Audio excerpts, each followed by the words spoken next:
This story is titled, Mom Asked Me to Cancel My Wedding Because Golden Sister Would Be Hurt, so I uninvited them. Hi everyone! Before we dive in, a quick favor. If you enjoy content like this, please hit the subscribe button. It's free, supports the channel, and makes sure you never miss out on amazing videos. Alright, let's get started. Hi Reddit! You'd think announcing your engagement would be one of the happiest moments of your life, right? Yeah, me too. Turns out, for me, it was just the starting gun for a whole mess of drama I never signed up for. I'm Emily, 30F, and my fiancé Ryan, 31M, proposed to me last March. We've been together for 6 years. He's my best friend, my partner, and genuinely the most supportive person I know. When he got down on one knee, it felt like everything had fallen into place. But as soon as I shared the news, my mom and half-sister Cassie, 24F, decided to make my engagement and wedding their personal battleground. A little backstory here. My mom married my stepdad Tom when I was 5. Cassie is their daughter, and while we grew up together, we've always been more like acquaintances who tolerate each other than actual sisters. The thing is, Cassie has always had this weird competitive streak when it comes to me. It started when we were kids. She'd throw a fit if I got a better grade or if one of my relatives complimented me. As we got older, the stakes just got higher. I went to college on a scholarship, while Cassie didn't go at all. I've been with Ryan for years, while she's bounced from one messy relationship to another. And now that I'm engaged, she's acting like my happiness is some personal vendetta against her. Anyway, Ryan proposed last March during a quiet weekend at home, and we decided on a January wedding. We wanted something small and intimate, a cozy ceremony with about 70 guests. It felt perfect for us. I was so excited to start planning, and I thought my family would be too. Boy, was I wrong. When I called my mom to tell her the news, her first response wasn't excitement. It was, "Oh, Cassie's not going to like this." I kind of laughed it off, thinking she was joking. But she wasn't. Apparently, my engagement was going to hurt Cassie's feelings. Why?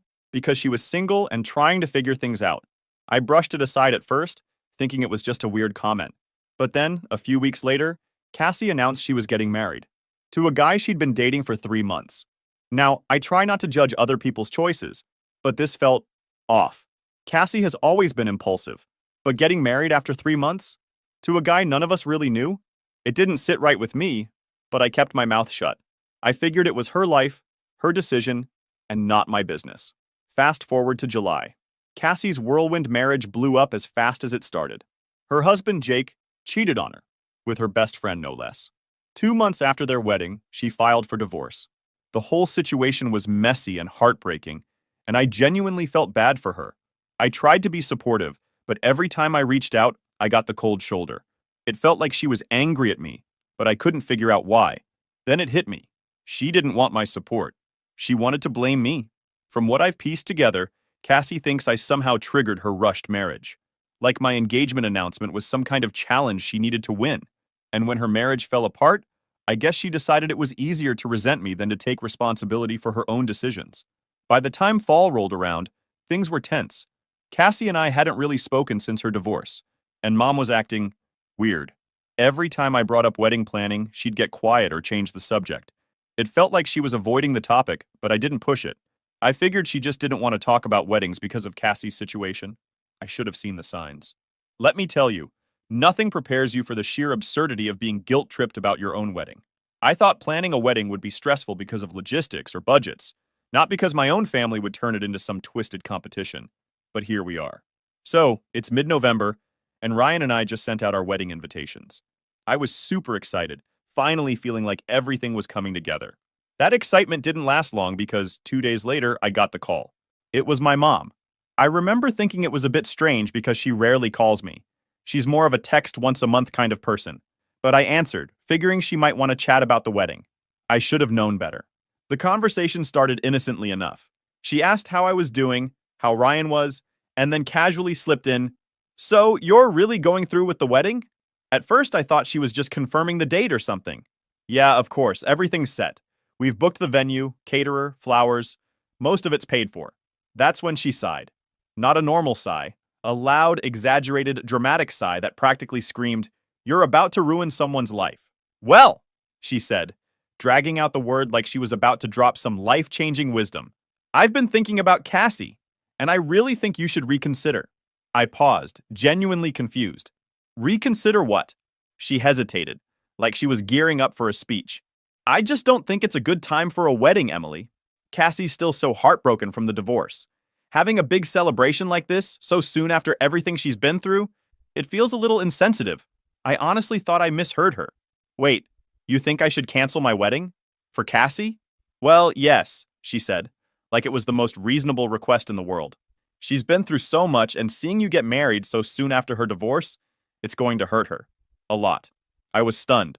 I didn't even know how to respond. Mom, we've been planning this wedding for almost a year. The venue's booked, the deposits are paid. How can you ask me to just cancel it? She didn't miss a beat. You could always do something small. A church ceremony, maybe, with just immediate family. That way, you still get married, but it's not such a big production. You wouldn't be flaunting it. Flaunting it? I couldn't believe what I was hearing. Mom, this isn't about flaunting anything. It's about celebrating my relationship with Ryan. We've been together for 6 years. This is our day. She sighed again, heavier this time. I just think if you really loved your sister, you'd do this for her. She needs time to heal, and a big wedding is going to make things worse for her. At this point, I was furious, but I tried to stay calm. Mom, I get that Cassie's going through a rough time, but this has nothing to do with her. Ryan and I have been planning this for so long.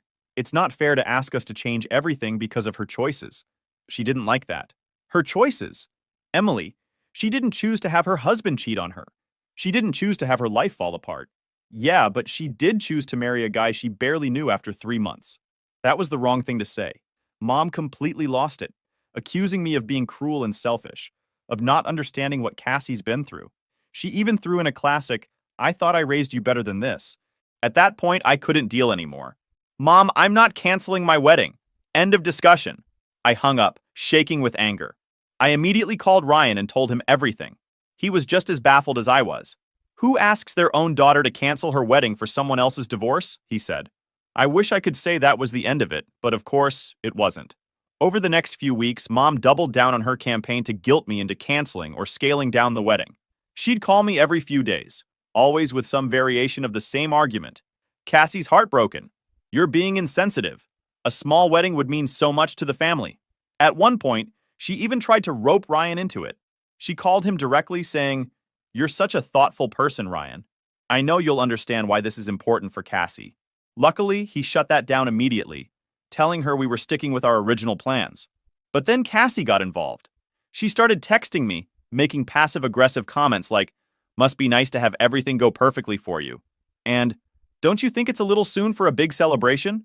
She even brought up the date, saying, January feels like such a weird time for a wedding. Are you sure you didn't pick it to rub it in my face? Rub it in her face? I couldn't believe the audacity. I tried ignoring her at first, but she just kept escalating. She started calling me, leaving these long, guilt-trippy voicemails about how hard it was for her to even think about weddings, and how my insensitivity was making her healing process so much harder. The worst part was how my mom and Cassie seemed to feed off each other. Mom would call and say something like, Cassie was crying all night thinking about your wedding. And then Cassie would text me the next day saying, Mom's so upset about how you're handling this. It was exhausting. I was at my breaking point. I couldn't believe how far they were willing to go to make my wedding about them. I knew I had to draw a line, but I wasn't sure how yet. This was the moment I realized just how toxic their behavior was. This wasn't about Cassie's divorce or her feelings. It was about control. They wanted me to put my life on hold to cater to their insecurities, and I was done letting them dictate my happiness. By December, things had officially spiraled out of control. Cassie was no longer content to sulk in private or throw passive-aggressive texts my way. She was now on a mission to drag my name through the mud with anyone who'd listen. And honestly, I was getting whiplash trying to keep up with all her stunts. It started small. I heard from my cousin Megan, bless her for being the family informant, that Cassie had been calling up relatives to warn them about me. According to her, I was flaunting my wedding in her face to humiliate her. She even claimed I had deliberately chosen January, knowing it would be too soon after her divorce for her to emotionally handle it. I couldn't wrap my head around the logic. My engagement had been set months before she even got married, let alone divorced.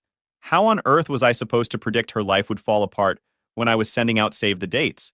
But logic doesn't seem to matter much when someone's determined to play the victim. Her stories got more dramatic with each retelling. Megan told me Cassie was saying things like, Emily always thinks she's better than me. She's just rubbing her perfect little life in my face because she knows I'm struggling. The worst part? Some family members actually bought into her narrative. My mom, of course, was her biggest cheerleader. She started calling me almost daily to ask if I had reconsidered canceling or scaling back the wedding. "Cassie's still so fragile," she'd say. "She cried all night after seeing your wedding invitations. You really don't need a big event. Can't you just do something simple?" I stood firm every single time, but it was exhausting. The real breaking point came at a family gathering on Christmas. Ryan and I had been invited to a dinner at my aunt's house, and I thought it would be a nice way to decompress after all the wedding stress. Of course, Cassie and Mom were there too, which should have been my first red flag. Things were tense from the start. Cassie barely acknowledged me, but every time I mentioned the wedding, she'd huff or roll her eyes. At one point, I was chatting with my aunt about flowers, and Cassie loudly muttered, "Must be nice to waste so much money on a party when some people can barely pick up the pieces of their lives." I ignored her, but it was obvious she wanted a reaction. Eventually, the conversation shifted, and I started to relax a bit. That is, until Cassie suddenly burst into tears in the middle of the living room. She was full-on sobbing, shaking her head, and muttering, "I can't believe how cruel people can be." Everyone froze. My aunt rushed over to comfort her, asking what was wrong. That's when Cassie launched into her performance. "It's just so hard," she said through her tears. "I've been through so much this year, and now I have to sit here and listen to Emily talk about her perfect wedding like nothing else matters. She knows how much pain I'm in, but she doesn't care." My mom chimed in immediately, rubbing Cassie's back like she was the victim of some terrible injustice. "She's right, Emily. You need to be more considerate. You have no idea how hard this has been for her." That's when I lost it. I had been holding my tongue for weeks, but I couldn't take it anymore. "This wedding has nothing to do with Cassie," I said, trying to stay calm. "Ryan and I have been planning this for a year. If she's upset, that's not my fault. Maybe she should take some responsibility for rushing into a bad marriage instead of blaming me for her problems." The room went dead silent. My aunt looked like she wanted to disappear into the couch, and Cassie's tears immediately turned to rage. "How dare you?" she snapped. "You don't know what it's like to have your life fall apart. You've had everything handed to you, your scholarship, your boyfriend, your perfect little life. You've never had to struggle for anything." I stood up, shaking with anger. "You're right, Cassie. I don't know what it's like to have my life fall apart. But that's because I don't make impulsive decisions just to compete with other people. Maybe if you spent less time being bitter and more time working on yourself, you wouldn't be in this situation." At that point, Ryan grabbed my hand and said, "We're leaving." I didn't argue.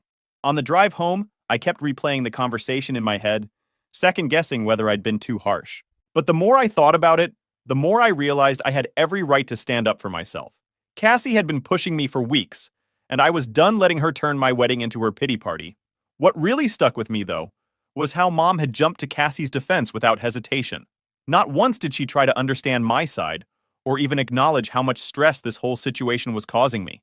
It felt like she had chosen her favorite, and it wasn't me. The next day, I got a text from Mom. "You owe your sister an apology for what you said last night.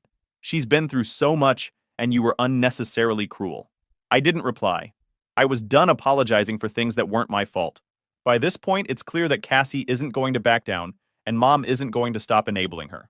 I don't know what their next move will be, but I know I have to start preparing for the worst. I'll update you soon if anything comes up. Update 1. Hey again. Thank you so much for your comments and support on my last post. Your advice really helped me.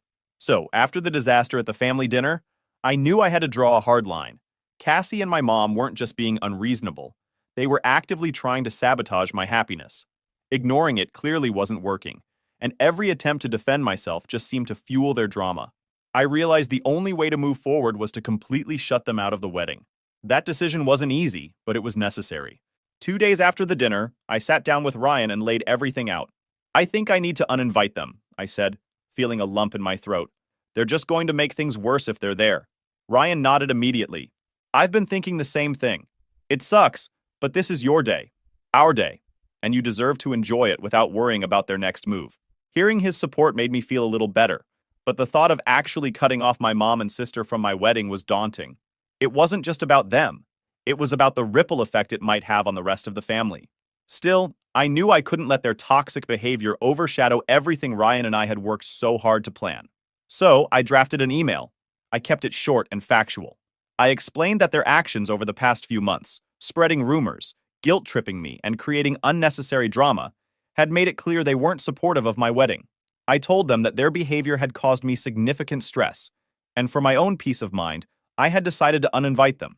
I hit send and immediately felt like a weight had been lifted off my shoulders. Within hours, the responses started rolling in. Mom was the first to reply, and let me tell you, it was a doozy. She called me cold-hearted and accused me of tearing the family apart. Her email was filled with dramatic phrases like, I never thought my own daughter would betray me like this, and you've chosen a man over your own blood. She even threw in a line about how my dad would be disappointed in me if he were still alive. Classic guilt trip tactics. I didn't reply. Next came Cassie. Her response was exactly what I expected, full of anger and self-pity. She accused me of being jealous of her, still not sure what I'm supposed to be jealous of, and claimed I was punishing her for being honest about her feelings. She ended her email with, "You'll regret this when you realize you've destroyed this family." I didn't reply to her either. The fallout didn't stop there. Over the next few days, I started getting calls and texts from other family members, mostly the ones Mom and Cassie had already poisoned against me. My uncle called to tell me I was being immature and should just let it go for the sake of family harmony. A cousin I barely speak to left a voicemail saying, I can't believe you do something like this to your own mother. At first, I felt overwhelmed by the backlash. But then, something amazing happened. The people who actually mattered started showing up for me. My dad's sister, Aunt Laura, called me to say she was proud of me for standing up for myself. You've put up with their nonsense for long enough, she said. It's about time you put your foot down.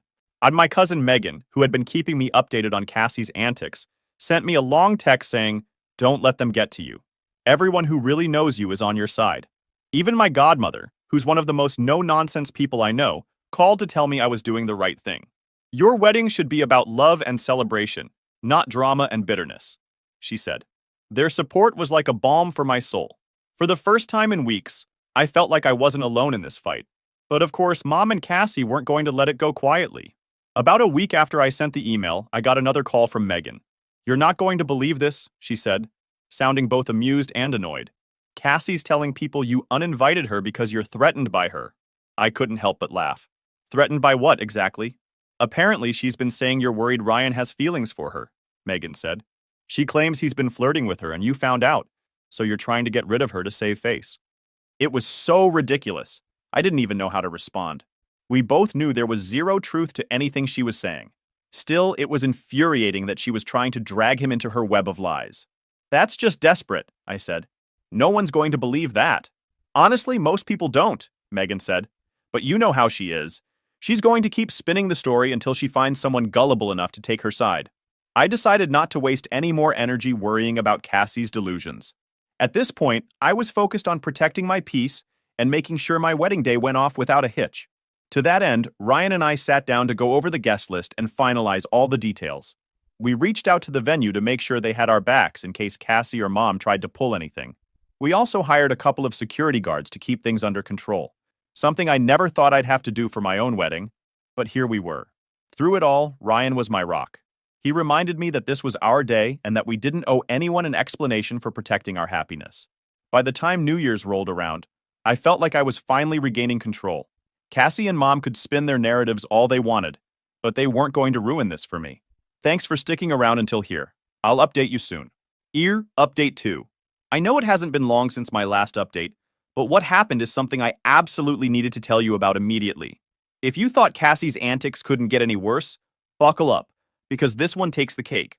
By the time January rolled around, I thought I'd seen every shade of her jealousy, pettiness, and downright manipulative behavior. But what she tried to pull next left me absolutely floored, and honestly, a little disgusted. It all started with a weird text Ryan got one evening. We were sitting on the couch, finally relaxing after a stressful day of finalizing wedding details, when his phone buzzed. He glanced at it, and I noticed his face immediately go from relaxed to tense. What is it? I asked, already bracing myself for drama. It's Cassie, he said, showing me the message. The text read, Hey Ryan, I really need someone to talk to. I know you probably think I'm a terrible person right now, but I'm really struggling, and I feel like you're the only one who understands. Can we meet up? At first, I didn't know how to react. I mean, on the surface, it seemed innocent enough, but knowing Cassie, and knowing how hard she'd been working to cause problems, I had a bad feeling. Ryan must have sensed it too because he didn't reply right away. Instead, he turned to me and said, "I don't like this. It feels off." "Because it is off," I said. "She's never even liked you. Why would she suddenly want to talk to you about her feelings?" We agreed it was best to ignore her, but the messages kept coming. Over the next few days, she sent Ryan a string of increasingly desperate texts. She talked about how lonely she felt, how she had no one else to turn to, and how much she appreciated his kindness during such a difficult time. Let me remind you, Ryan had never had any kind of meaningful conversation with Cassie. He'd always been polite to her, of course, but they weren't close by any stretch of the imagination. So this sudden outpouring of gratitude felt calculated. Ryan was as creeped out as I was, but we both decided it was better to wait and see what her endgame was before responding. And sure enough, it didn't take long for her true intentions to come to light. Later, Ryan got another message, and this one was so blatant it made my blood boil. Cassie wrote, "I've been thinking a lot about you lately. I know it's wrong, but I can't help it. I feel like we have a connection that Emily doesn't understand. I don't know what to do with these feelings." I was furious, not just at her for being so brazen, but also at the sheer disrespect of it all. She knew we were getting married in a matter of days, and here she was, trying to wedge herself between us with some cheap tricks. Ryan, bless him, immediately showed me the message and asked, "How do you want to handle this?" I took a deep breath and said, "Let's not give her the satisfaction of a direct response. Block her number, but before you do, take screenshots of everything." He did exactly that, and we kept the screenshots as receipts, just in case she decided to try spinning some wild narrative later. The next morning, I decided I wasn't going to let this slide. I didn't respond to her directly. There was no point in engaging with someone so desperate for attention. But I did send an email to my mom and a few other close family members, laying out what had happened. I kept it straightforward, attaching the screenshots and explaining that this was the proof that I was right to uninvite Cassie from the wedding. "This behavior is toxic and manipulative," I wrote. "I've done everything I can to keep the peace, but this crosses a line. And I hope now you understand why I excluded her before." The responses were mixed. My mom, predictably, came to Cassie's defense. She claimed I must have misunderstood her intentions, and that I was blowing things out of proportion. She even had the nerve to suggest that Ryan might have misread the messages. "I can't believe you'd accuse your own sister of something so horrible," Mom wrote. "Cassie's just going through a tough time, and you're making it all about you." I rolled my eyes so hard I almost sprained something. At this point, I wasn't even surprised. But other family members were much more supportive. Megan, my cousin who'd been in my corner from the start, called me immediately after reading the email. "Are you serious?" she said. "I knew Cassie was a piece of work, but this is next level. Good for you for cutting her off." My dad's sister, Aunt Laura, was just as outraged. "You're absolutely right to keep her out of the wedding," she said. "She's proven time and again that she doesn't respect you, and this just confirms it. Their support meant the world to me, but I'd be lying if I said it completely erased the hurt. Cassie's stunt wasn't just disrespectful, it was humiliating. It felt like she was trying to undermine everything Ryan and I had built together, and I couldn't understand why. Was it jealousy? Spite? Some twisted need for attention? Maybe all of the above. Whatever her reasons, I knew one thing for sure. She wasn't going to win. With just a few days left until the wedding, I made a promise to myself that I wouldn't let Cassie or Mom ruin this for me. I also made sure to double down on security measures for the big day. I reached out to the venue and gave them a heads up about the situation, letting them know Cassie and Mom were explicitly uninvited. I even hired an extra security guard, just in case they decided to show up anyway. It felt a little extreme, but after everything they'd pulled, I wasn't taking any chances. I now feel more prepared than ever to face whatever nonsense they might try to throw my way. Cassie's dirty tricks might have shaken me, but they didn't break me. If anything, they only made me more determined to stand my ground and protect my peace. Thanks again for all your support through all this. I'll update you soon. Update 3. Hey again. Let's hope it's the last time you hear about my family drama. Let me tell you, I thought I had prepared myself for every possible scenario leading up to my wedding. But nothing quite prepares you for the moment when your own family tries to sabotage the happiest day of your life. The morning of the wedding started off beautifully. The venue looked magical with all the flowers and decorations we'd picked out over the past year. The weather was perfect for our ceremony, and my bridesmaids kept me laughing and relaxed while we got ready. Ryan and I had agreed to do a first look before the ceremony, so once I was dressed, I stepped outside to meet him in the garden. The second I saw him standing there, looking every bit as nervous and excited as I felt, all the stress and drama melted away. This was the moment I'd been waiting for, and nothing else mattered. Or so I thought. About 30 minutes before the ceremony was set to begin, I was back in the bridal suite doing some last-minute touch-ups when my maid of honor, Amanda, came rushing in. She looked flustered, which immediately set off alarm bells. "You're not going to believe this," she said. "Cassie and your mom are here." My stomach dropped. "What? How? I thought security was handling it." "They're trying to get in," Amanda said. "Security stopped them at the gate, but they're causing a huge scene." "Of course they were." I took a deep breath, trying to steady myself. "What are they saying?" Amanda hesitated, which told me it wasn't good. "Your mom's crying and saying she just wants to see her daughter get married. Cassie's, well, she's screaming about how you're a horrible person and how you don't deserve this day." I felt my blood start to boil. It wasn't enough for them to make the months leading up to the wedding a nightmare. They had to try to ruin the actual day too. "What do you want me to do?" Amanda asked. "Nothing," I said firmly. "Let security handle it. If we go out there, it's just going to give them what they want."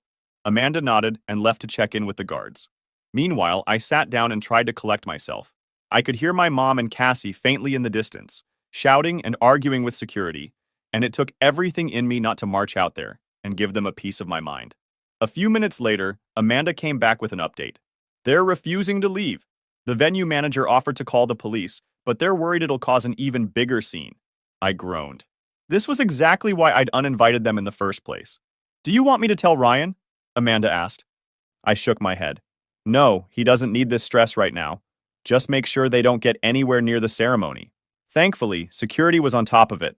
They managed to keep my mom and Cassie contained to the parking lot, and eventually, the venue staff called a ride service to take them away. But not before Cassie shouted loud enough for everyone in the vicinity to hear, "You'll regret this, Emily. You'll regret cutting out your own family." Once they were gone, I took another deep breath and told myself to let it go.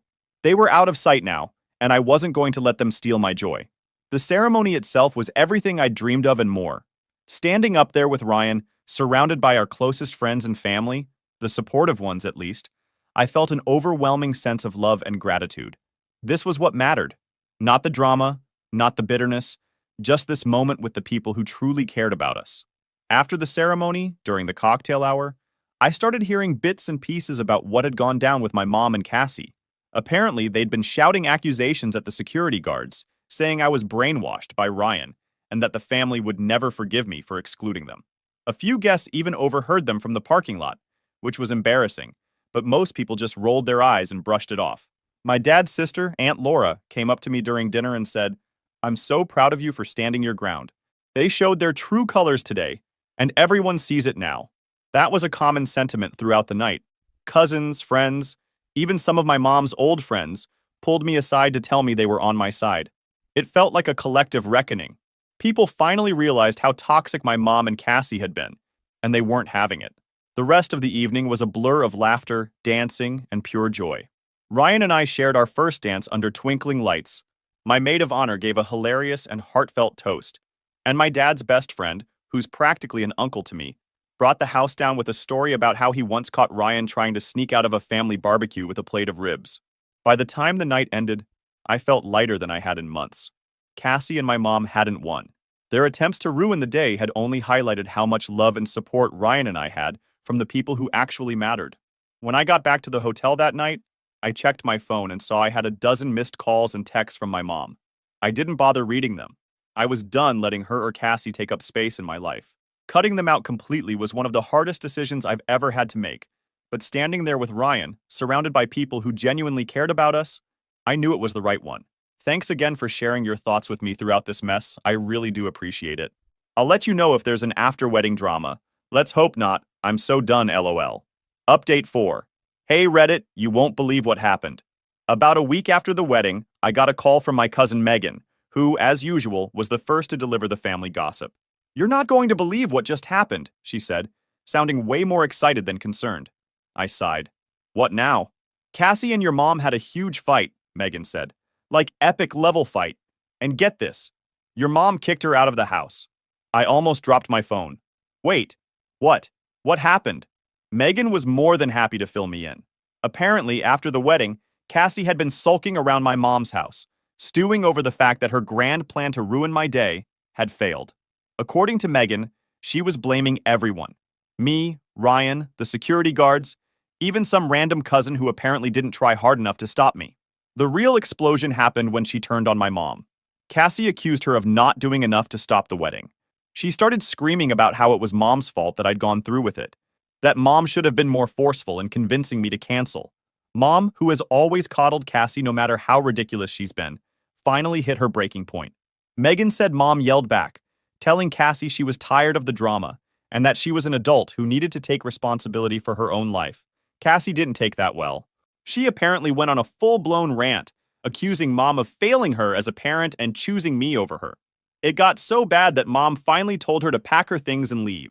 When Megan told me all this, I couldn't help but laugh, not because I thought it was funny, but because of the sheer irony of it. After months of mom defending Cassie and taking her side, it all came back to bite her. She really kicked her out? I asked, still trying to process it. Yep, Megan said. Cassie's staying with a friend for now, but I wouldn't be surprised if she comes crawling back in a few weeks. The whole situation felt like karma in action. In the end, their toxicity turned inward, and they ended up taking it out on each other. I wish I could say I felt bad for either of them, but honestly, I didn't. After everything they put me through, it felt like poetic justice. As for me, I'm done with both of them. I've blocked their numbers, muted them on social media, and made it clear to the rest of the family that I'm not interested in hearing about their latest antics. Ryan and I are focusing on starting this new chapter of our lives together, and I couldn't be happier. Thanks for reading, and to everyone who supported me throughout this madness. Whether it was a kind comment or a message of encouragement, thank you. You helped me stay strong when it mattered most. My nephew falsely accused me at age 15. Family cut me off immediately, and my wife ditched me.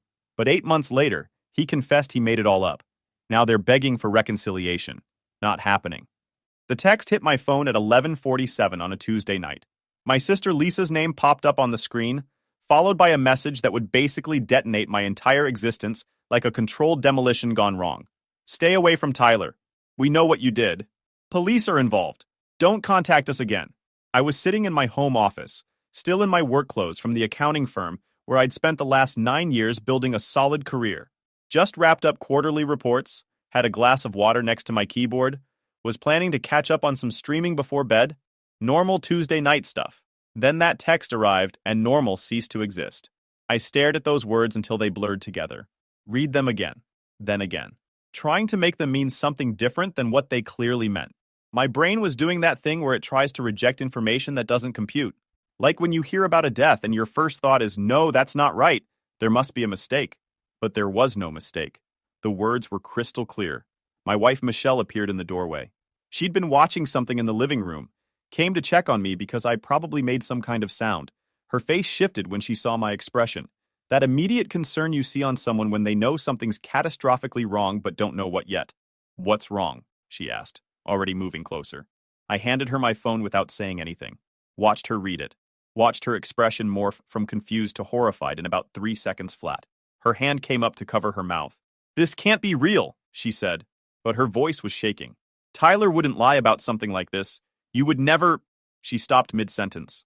Cut herself off like she just realized what she was about to say. That's when I saw it. The doubt. Just the smallest flicker behind her eyes. But it was there. Visible. Undeniable. She took a step back. Literally. Physically. Put distance between us where none had existed 5 seconds earlier. That step back told me everything I needed to know about what was coming. Yeah, right there. That's when I knew I was completely screwed. The next morning, I found out exactly what my 15-year-old nephew had told everyone. According to Tyler's version of reality, I'd made inappropriate advances during a family barbecue 3 weeks back. The details were specific enough to sound believable, vague enough to be impossible to disprove. He'd helped me carry stuff to my car from the backyard. Hot dog buns, sodas, that kind of thing. Normal family barbecue logistics. According to his story, I'd cornered him in the garage while we were putting things away, touched him inappropriately, said things that made him uncomfortable, crossed lines that should never be crossed. The whole thing was supposedly quick, maybe a minute or two.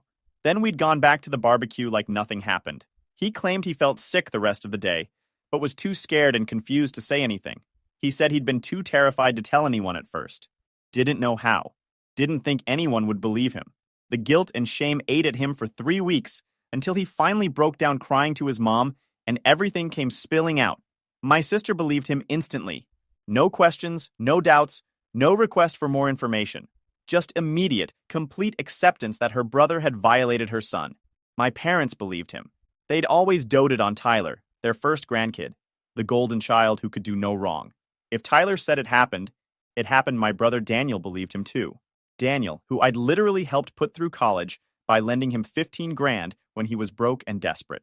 Daniel, who I'd let crash on my couch for 3 months when he was between jobs. Daniel, who'd been in my wedding party and cried during his best man speech about how I was the best brother anyone could ask for. That Daniel looked at Tyler's accusation and decided I was guilty without a moment's hesitation. Within 48 hours, my entire family had picked sides, held a vote I didn't know was happening, reached a verdict without my testimony. Spoiler alert, it wasn't my side they picked. I tried calling Lisa first, figured she'd at least hear me out. We'd been close growing up, fought over stupid sibling stuff, but always had each other's backs when it mattered. Or so I thought. She blocked my number before the first ring even finished. Straight to that automated message about the person not accepting calls, didn't even give me a chance to say hello. So I drove to my parents' house. 20-minute drive that felt like hours. The whole way there, I was rehearsing what I'd say, how I'd explain. Surely they'd at least listen to me. These were the people who raised me, who knew me better than anyone. They'd see reason I was so stupidly optimistic about the whole thing. Like an idiot walking into an ambush, thinking everyone's there for a surprise party. My dad met me on the porch, before I even got to the door. He must have been watching through the window, saw my car pull up. He came outside and positioned himself at the top of the steps, like a bouncer at a club. His face had this look I'd never seen before. Complete disgust, mixed with disappointment so deep and profound, it seemed to physically age him right there. "Leave," he said. His voice was cold, flat. The voice you use with a stranger you want gone. "Dad, please, just listen to me for 5 minutes. None of this happened. I don't know why Tyler's saying these things, but I swear to you, don't." He cut me off. "Don't you dare call my grandson a liar." "I'm not calling him a liar. I'm just saying he's 15 years old. 15. Why would he make something like this up? What would he possibly gain from lying about something so serious?" "I don't know." My voice was getting louder. Desperate. "I don't know why he's saying it, but it didn't happen. I didn't do anything. You have to believe me. You've known me my entire life. You know I would never—" "I thought I knew you." His voice cracked on that word. Thought. Past tense. "I raised you better than this. Or at least I thought I did. I must have failed somewhere along the way because the son I raised wouldn't do something like this. Dad, if you come back here," he continued, talking over me, "I'll call the police myself, do you understand? You're not welcome in this house anymore. You're not welcome near any of us." I stood there on the walkway leading up to that porch, the same walkway where I'd learned to ride a bike at age 6, where we'd taken hundreds of family photos over the years, where I'd announced my engagement to Michelle while everyone cheered and hugged and celebrated. Now it was enemy territory, a border I wasn't allowed to cross. The door shut in my face, not slammed. That would have implied emotion. This was controlled, deliberate, final. I stood there for probably 5 minutes, just staring at that closed door. Part of me kept expecting it to open again. Expected Dad to come back out and say he'd overreacted. "Let's talk this through." But the door stayed closed. The curtains stayed drawn. Eventually, I walked back to my car and drove home in complete silence. Didn't turn on the radio, didn't cry, didn't scream, just drove with this weird numbness spreading through my chest like frostbite. Michelle lasted 4 more days after that text from Lisa. 4 days of sleeping in separate rooms. 4 days of minimal conversation. 4 days of her looking at me like I was a stranger wearing her husband's face. 4 days of watching our 12-year marriage dissolve in real time. I came home from a meeting with a lawyer, had to find legal representation because this nightmare was getting official real quick, and found her suitcases packed by the front door. 2 large ones, the matching set we'd bought for our honeymoon to Greece. Both stuffed full. Her car keys were in her hand. She was leaving. Not maybe leaving, not thinking about leaving. Actually, actively, definitely leaving. She couldn't even look at me when I walked in. Her eyes stayed fixed on a point somewhere over my left shoulder. "I need time," she said. Her voice was small, defeated. "I need to process this." Process what? I set my briefcase down. Tried to keep my voice calm even though my heart was jackhammering in my chest. "You know me, Michelle. You've known me for 12 years. We've been married for 9. You know I couldn't do something like this. I thought I knew you." She was crying now, tears running down her face that she didn't bother wiping away. But Mom brought up how you always volunteered at the youth center when we first started dating. How you seemed to really enjoy it when my nephew Tommy would visit us. How you were always offering to babysit for our friends with kids. And suddenly everything looks different. Everything has this new context that I can't unsee. Your mom. The betrayal hit harder than I expected. My mother-in-law had never particularly liked me. Thought Michelle could do better, marry someone with more money or better connections. But this was a new low. She's been in your ear about this. She's concerned.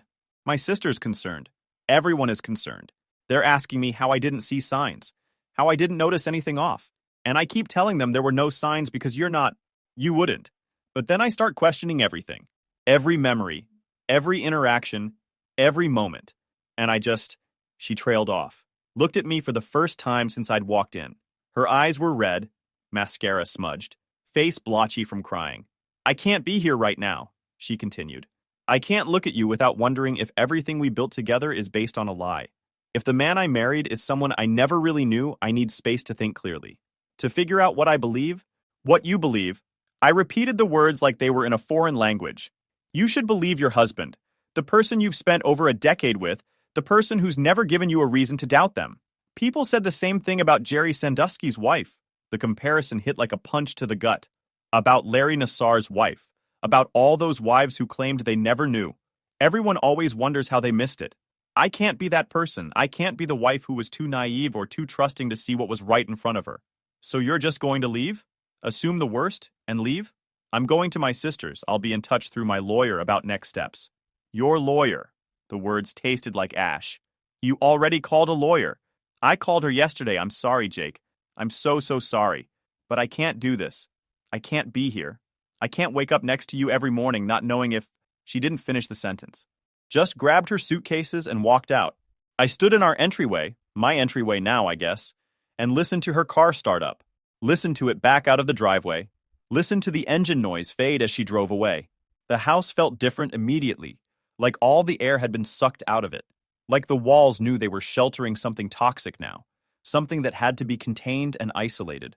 I walked through empty rooms that suddenly felt like a museum of my former life. The kitchen where we'd cook together every Sunday. The living room where we'd binge-watch shows and argued about whether to get a dog. The bedroom where we'd made plans for the future that would now never happen. Everything was still there. All the furniture, all the decorations, all the physical evidence of our life together. But it was all just stuff now. Props from a play that had closed without warning. I sat on the couch, our couch, the one we'd picked out together at 3 different furniture stores before Michelle finally found the perfect one, and waited for something to hit me. Grief, anger, despair, anything. But I just felt empty, hollow, like someone had scooped out my insides and left nothing but shell. The police investigation was thorough, humiliating, and felt like being dissected while still alive. Detective Morris handled the case. Mid-50s, graying hair, eyes that had seen too much and believed too little. He ran the investigation with professional detachment, but I could see the judgment lurking underneath. In his world, in his experience, where there was smoke, there was usually fire. And Tyler's accusation was putting up a lot of smoke. I gave statements, multiple statements, went over the same events again and again from different angles. What happened at the barbecue? Where I was every minute, who I talked to, what Tyler and I discussed, how long we were alone in the garage, what exactly we carried to my car. I handed over my phone records, my computer, my work laptop, let them comb through everything, emails, texts, search history, downloaded apps, everything. I had nothing to hide because there was nothing to find. They talked to everyone who'd been at the barbecue, my aunt, my cousins, Daniel's wife, the neighbors who'd stopped by. Everyone gave the same basic account. Normal family gathering, nothing unusual, no tension, no weird interactions. I'd seemed fine.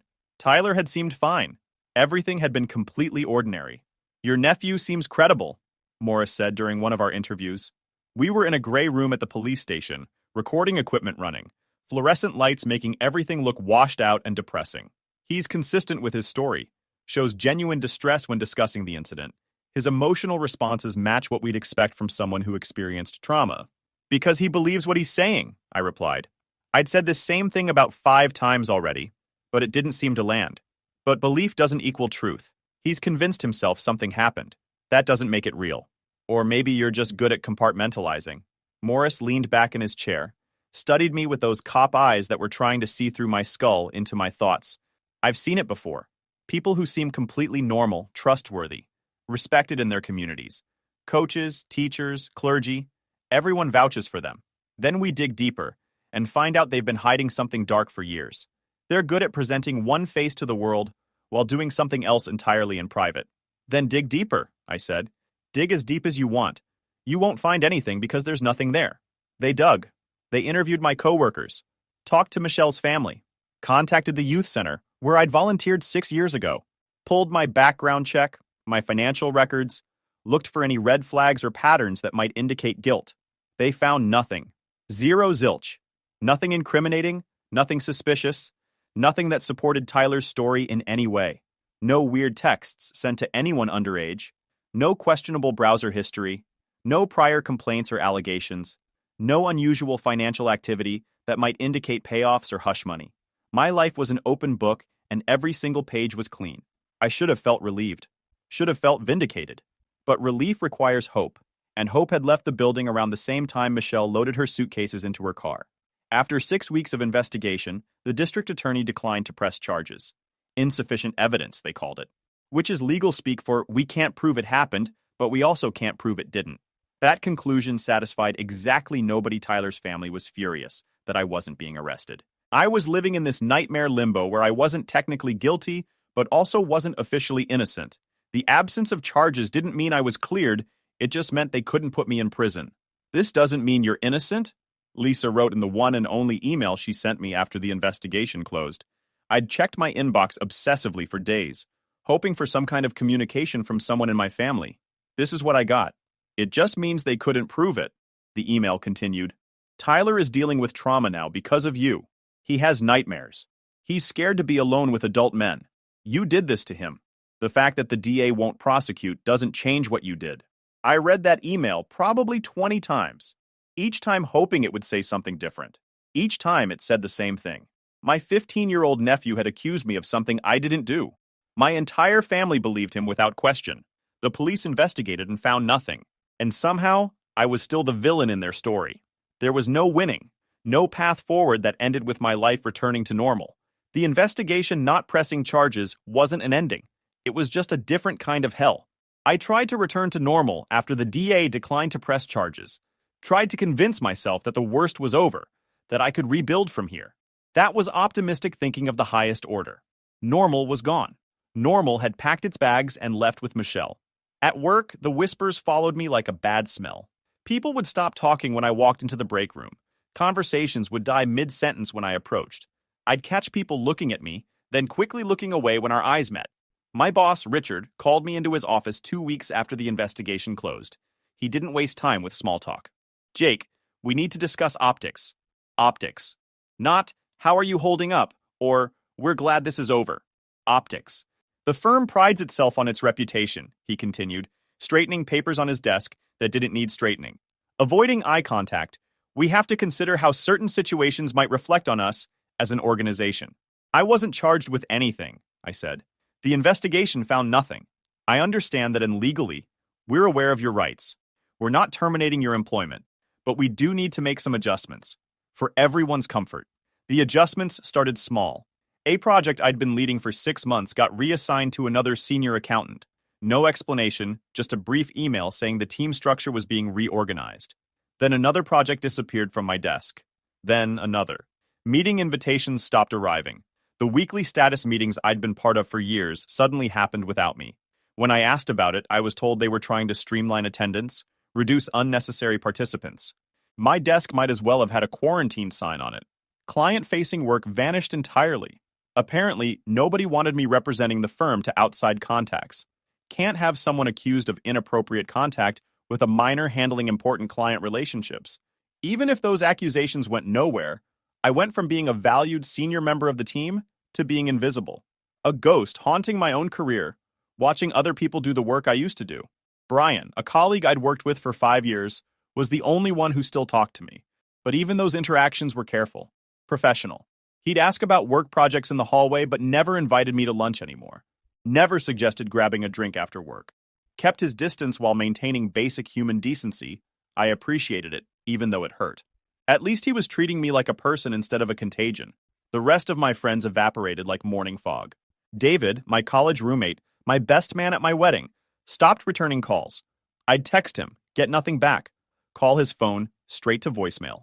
Finally, I saw him post on social media about a weekend trip with mutual friends from college. A trip I wasn't invited to. A trip nobody mentioned to me, message received. Melissa had been in our wedding party, Michelle's college friend, who'd become our friend. She unfriended me on every social media platform the same day, blocked my number. Completely erased me from her digital existence. The neighborhood book club I'd attended for 5 years suddenly disbanded. Got an email from Donna, who hosted it at her house, saying that due to scheduling conflicts, they were putting things on hold indefinitely. 2 weeks later, I saw half the book club members going into Donna's house carrying books and wine.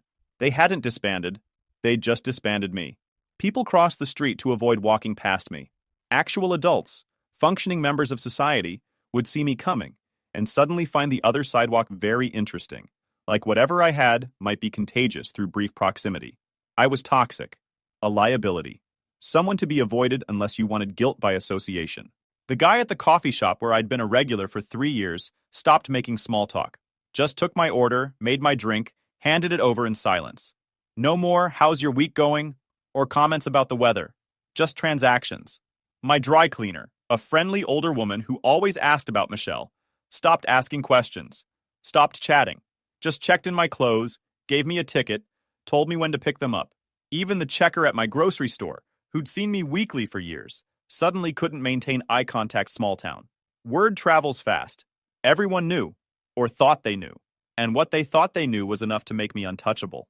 I'd gone from having a full life, family gatherings, dinner parties, weekend plans, a calendar full of social obligations, to having nothing. No family, no wife, no friends, no social circle, just work that didn't want me, and an empty house that echoed with Michelle's absence. The loneliness was crushing, physical almost, like a weight pressing down on my chest that never lifted. I joined a gym on the other side of town where nobody recognized me. Went at weird hours when it was mostly empty, bought my groceries at 6 a.m. on Sunday mornings when the store was a ghost town. Started paying for everything with my card instead of cash so I could use self-checkout and avoid human interaction. I became an expert at being invisible, at moving through the world without drawing attention, at existing in the spaces between other people's lives. Michelle filed for divorce 3 months after she moved out. The papers came via a process server who showed up at my door on a Saturday morning. Nothing says your marriage is over, quite like a stranger handing you a manila envelope and asking you to sign for your own dissolution. Her lawyer was efficient and cold, clearly expensive, clearly experienced at dismantling lives with maximum efficiency and minimum empathy. The demands were straightforward. She wanted the house, half of all assets, half my retirement accounts, a clean break. My lawyer asked if I wanted to fight it, said we could contest the division of assets, argue for a different arrangement. But what was the point? Michelle had already decided who I was. She'd chosen to believe I was capable of hurting a child. No amount of legal wrangling would change that fundamental verdict. I signed everything. Let her have the house we'd picked out together, the furniture we'd chosen, the life we'd built. It was all contaminated now anyway, tainted by accusation and abandonment. Better to let it all go and start over with nothing than try to hold on to remnants of something that was already dead. The divorce was final within 6 months. Irreconcilable differences, the paperwork said. That was one way to put it. Another way would be, wife believed husband was a predator based on teenager's word alone and couldn't live with the uncertainty. But irreconcilable differences sounded more professional. The nights were brutal after she left. Worse than the days, even with all the social isolation and professional exile. I'd lie awake in my half-empty house, staring at the ceiling, replaying that barbecue in my head over and over like a movie stuck on repeat, trying to understand what had happened, what Tyler had seen or misinterpreted, or just flat-out invented for reasons I couldn't fathom. We'd barely even interacted that day. Lisa had asked if someone could help bring stuff from her car. She'd parked on the street because our driveway was full. Tyler volunteered. I said I'd help too, since I was heading to my car anyway to grab my phone. We walked together, made small talk about school, about the baseball team he was on, about normal 15-year-old kid stuff. Got to my car, loaded up with bags of hot dog buns and a case of sodas, walked into the garage, set everything on the chest freezer we had there. Tyler asked where I wanted them. I said, just leave them there. I'd move them inside in a minute. He said, okay. We walked back to the party. The entire exchange took maybe 3 minutes. 4 at most. Nothing happened. Nothing weird. Nothing inappropriate. Nothing even remotely questionable. We carried groceries and talked about high school baseball. 3 minutes that somehow destroyed my entire life. I cycled through anger, depression, disbelief. Some days I wanted to fight, to hire investigators, to drag the truth into the light through sheer force of will. Other days I wanted to vanish entirely, move to another state, change my name, start over somewhere nobody knew my face or my history. But underneath everything was this harder, colder truth that I couldn't escape. I couldn't prove a negative. I couldn't prove something hadn't happened. The absence of evidence wasn't evidence of absence in most people's minds. I was guilty by accusation alone. Convicted in the court of public opinion with no appeal process, no chance for retrial, no path back to innocence. 6 months after the accusation, I sold the house, couldn't afford it on one income anyway, and couldn't stand the memories embedded in every room. The kitchen where Michelle and I had cooked together, the bedroom where we'd planned our future, the office where I'd gotten that first text from Lisa. I moved to a small apartment across town.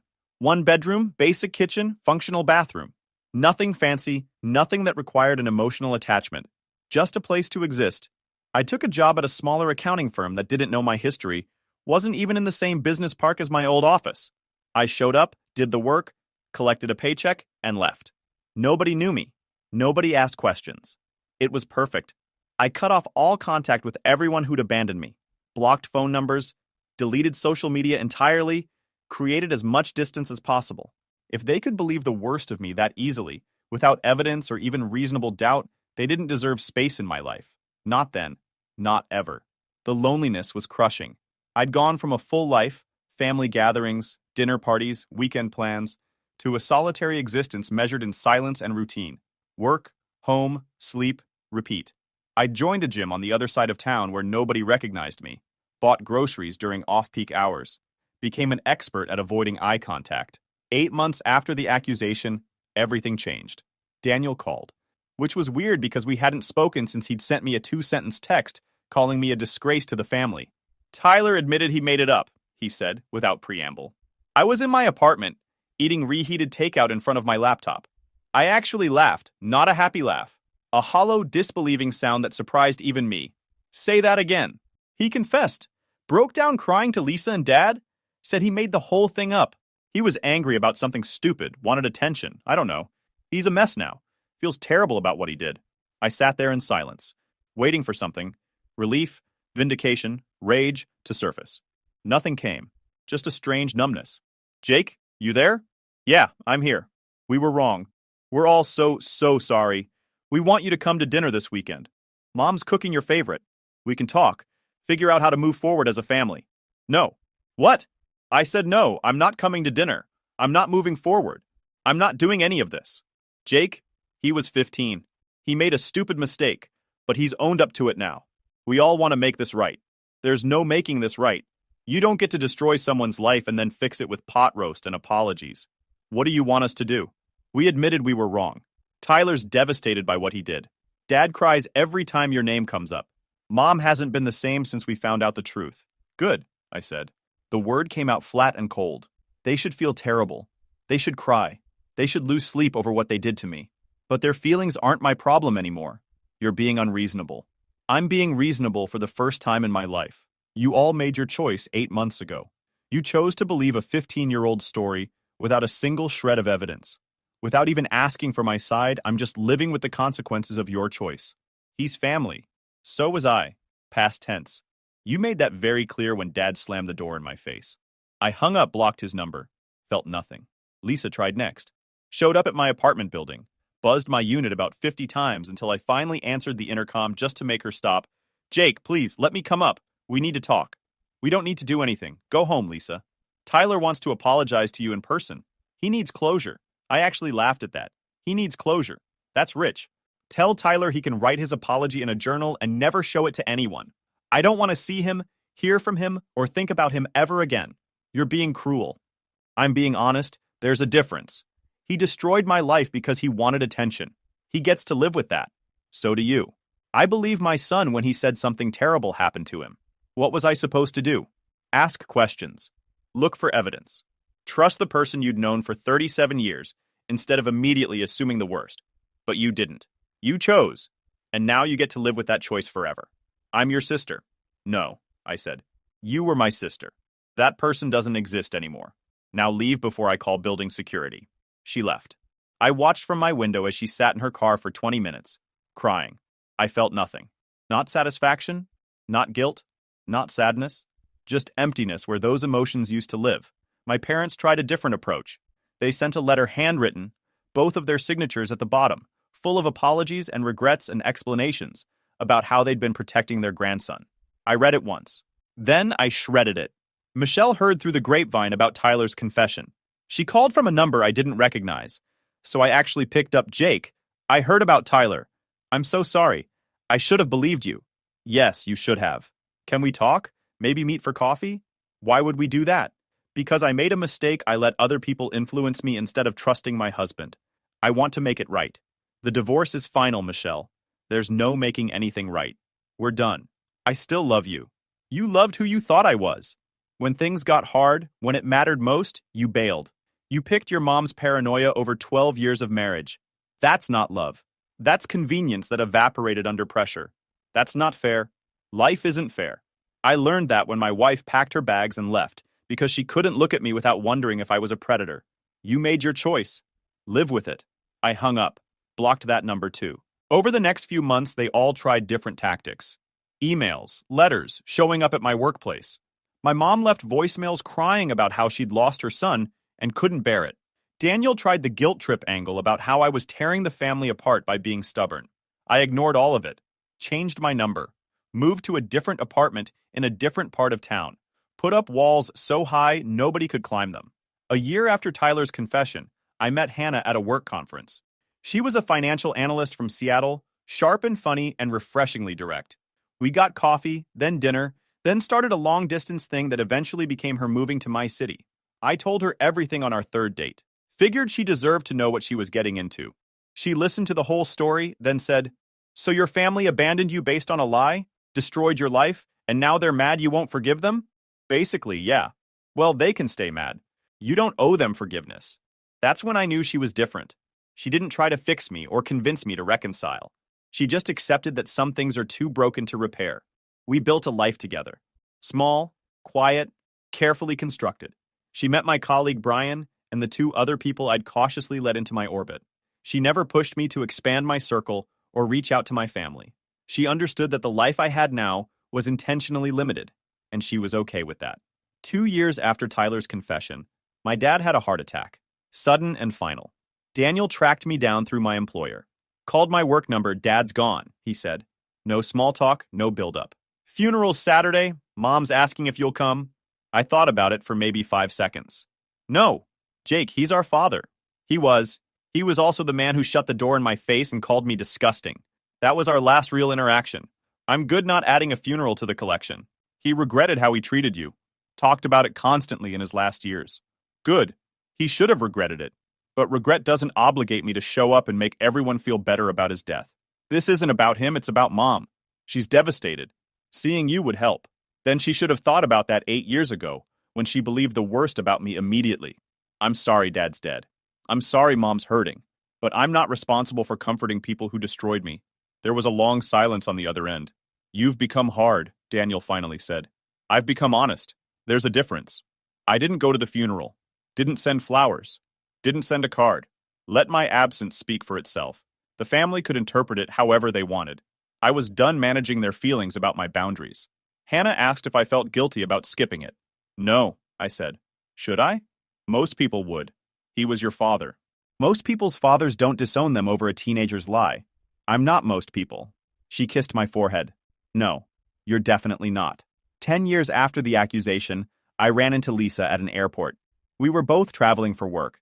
Ended up at the same gate. She saw me first. Her face went through rapid-fire emotions: surprise, hope, pain, resignation. She approached cautiously. "Jake." "Hi, Lisa." We stood there awkwardly. A decade of silence between us, heavy as concrete. "You look good," she ventured. "So do you." "Tyler's in college now, doing well, studying psychology, wants to work with troubled teens." "That's appropriate," I said. My tone was flat. She flinched. "He's not the same person he was at 15. Neither am I. He still asks about you. Wonders if you've forgiven him. Tell him I haven't. Will you ever?" I considered the question honestly. Maybe someday I'll reach a place where forgiveness feels possible, but it won't change anything between us. Forgiveness doesn't mean reconciliation. What would it take for reconciliation? Nothing. There's nothing anyone could do or say that would rebuild what was broken. You can't unring a bell. Can't undo what I learned about all of you. We were wrong. We've acknowledged that. We've apologized. What else can we do? Nothing. That's what I keep trying to tell you. This isn't a problem you can solve. It's a consequence you have to live with. Our flight started boarding. She hesitated. I miss you, she said. I miss my brother. Your brother died when you believed Tyler without question. I'm someone else now. That person didn't survive what you all did to him. I'm who came after. And I don't have the capacity to be your brother anymore. That's cruel. It's true. I boarded first, left her standing at the gate, didn't look back. Hannah asked about the encounter when I got home. I told her the truth. I felt nothing. No regret, no relief, no sadness. Just acknowledgement of running into someone from my past. If you enjoyed this video, please hit that subscribe button. It really helps the channel and help us bring you more and better stories. Thanks. They laid me off 1 year before my pension vested. It's just business. I smiled. Okay. I went home and filed a cease and desist. They forgot I owned the patent for the machine that makes their best-selling product. Production stopped instantly. Sup Reddit. So my employer of 22 years decided to cut me loose exactly 12 months before my pension would fully vest. The CFO told me it was just business. I smiled, shook his hand, and went home. Then I reminded them that the machine generating 40% of their annual revenue runs on a patent I never signed over. Production stopped that same week. Buckle up because this one's a slow burn with a satisfying finish. I'm Kevin, 54 years old, and I spent over 2 decades as a senior mechanical engineer at Hartwell Manufacturing. We made industrial packaging equipment, the kind of heavy machinery that fills, seals, and labels products for companies you've definitely heard of. Food products, cleaning supplies, pharmaceutical containers. If it came in a bottle or a box and rolled off an assembly line somewhere in the Midwest, there was a decent chance Hartwell equipment touched it at some point. I started there at 32 after spending my 20s bouncing between smaller engineering firms that kept going under or getting acquired. Hartwell was different. Family-owned for 3 generations. Good benefits. Pension plan that actually meant something. The kind of place where you could build a career instead of just collecting paychecks until the next layoff notice. The Davenport family had owned Hartwell since 1962. Walter Davenport founded it. His son Richard expanded it. Richard's daughter Patricia was running things when I joined in 2002. Good people who understood that manufacturing success came from keeping skilled workers around long enough to actually learn the business. Revolutionary concept these days, apparently. And I did build something there. Not just a career, an actual machine. Back in 2009, Hartwell was struggling. The recession hit manufacturing hard, and our main product line was getting crushed by cheaper overseas competitors. The old sealing systems we'd been selling for decades were reliable but slow. Clients wanted faster throughput without sacrificing quality. Our existing designs couldn't deliver that without major compromises. I remember sitting in the weekly engineering meeting that February watching Patricia Davenport explain the situation. Orders down 32%. 2 major clients had already moved to competitors. A third was shopping around. If we didn't find a way to differentiate ourselves, Hartwell might not survive another 2 years. That night I went home and started sketching. Not for the company, not officially, just because I couldn't stop thinking about the problem. There had to be a way to increase sealing speed without sacrificing precision. Every existing approach tried to solve it by making the mechanisms faster. But faster meant more heat, more wear, more variability. Wrong direction entirely. I spent 18 months in my garage workshop developing a different solution. Nights after dinner when my wife was watching her shows. Weekends when my buddies were fishing or watching games. Vacation days I never actually took vacation on. I designed a rotary sealing mechanism that could process containers 40% faster than anything else on the market while maintaining the precision tolerances our clients demanded. The key innovation was a variable pressure cam system that automatically adjusted based on container material and thickness. Instead of running the mechanism faster, I made it smarter. The machine read each container in real time and calibrated its pressure accordingly. Glass bottles, plastic containers, aluminum cans. Didn't matter. The system adapted on the fly. Sounds simple when I describe it now, but at the time, it was genuinely novel engineering. I built 3 prototype iterations before the design stabilized. Burned through about $23,000 of my own money on materials, machining costs, and testing equipment. My wife thought I was losing my mind. Maybe I was. But I knew there was something there. Here's the important part. I developed this on my own time, using my own equipment with my own money. My employment contract at the time had the standard intellectual property clause covering work done during company hours or using company resources. But I was careful, obsessively careful. Every component was purchased with personal funds from my own checking account. Every hour of development happened outside of work. I kept receipts, time logs, and dated photographs of my garage workshop progress. Even had my neighbor witness and sign some of the documentation just to have a third party who could verify the timeline. Paranoid? Absolutely. But I'd seen what happened to engineers who invented things on company time. The company owned everything. The inventor got a plaque, and maybe a small bonus. I wanted something different if this actually worked. When I brought the concept to Hartwell's leadership in late 2009, they were interested, but skeptical. The company was hemorrhaging money. They didn't have capital to invest in unproven technology. Patricia Davenport liked the idea, but her CFO at the time kept shaking his head about the development costs and timeline to market. So I made them a deal. I'd license the patent to Hartwell exclusively for manufacturing and sales. In exchange, I'd receive a 3% royalty on every unit sold that incorporated my sealing mechanism. The agreement was clear. I retained full ownership of the patent. Hartwell got exclusive rights to manufacture and sell equipment using the design, but only as long as the licensing agreement remained active. The lawyers reviewed everything. Both sides signed. Patent number 8,234,567 was registered in my name. The Hartwell RS400 rotary sealing system launched in 2011. It saved the company. Within 3 years, the RS400 became Hartwell's flagship product. The speed and precision advantages were exactly what the market wanted. Manufacturing clients were under constant pressure to increase output without increasing costs. My machine let them do exactly that. We went from struggling regional manufacturer to industry leader. Orders came in from across the country, then international. Hartwell opened a second production facility just to keep up with demand. The machine I designed in my garage was now generating roughly 40% of total company revenue. My royalty checks were substantial. Not retirement on a yacht money, but enough to pay off my house and build a comfortable cushion. My wife stopped thinking I was crazy, started thinking I was clever instead. That felt pretty good. More importantly, I was valued at the company. Promoted to senior engineer within 2 years of the RS400 launch. Given my own development team to work on improvements and next-generation designs. Consulted on every major product decision. When clients came for facility tours, Patricia Davenport always introduced me personally. The guy who saved Hartwell. The guy who built the machine. For 15 years, that's who I was. The company treated me well. I treated them well back. The relationship worked. Then the Davenport family sold the company. It happened fast. Patricia was approaching 70, and her children had no interest in manufacturing. The third-generation owners decided they wanted out. Private equity came calling with an offer too good to refuse. Some firm out of Chicago, with a name that sounded like it was generated by a random word algorithm. By spring of last year, Hartwell Manufacturing was owned by Granite Peak Capital Partners. I knew what private equity meant. Everyone who's worked in manufacturing knows. They buy companies, squeeze out costs, and flip them within 5 years. The employees who built the value get discarded as operational inefficiencies. The new owners extract the wealth and move on to the next target. But I thought I was safe. I was essential. I held the patent on their most profitable product. My licensing agreement was ironclad. They couldn't touch me. I'd been careful back in 2009. That careful was supposed to protect me now. Turns out I was half right. The new leadership arrived within weeks of the acquisition closing. A CEO named William Ashford who'd never worked in manufacturing before, but had an MBA from somewhere impressive and a reputation for aggressive cost reduction. The guy looked like he'd stepped out of a business magazine cover. Perfect suit, perfect haircut, perfect smile that never reached his eyes. His CFO was Douglas Brennan, mid-40s, former consulting background, looked at spreadsheets the way a surgeon looks at a patient on the table, identifying what to cut. Every conversation with Douglas felt like an efficiency audit.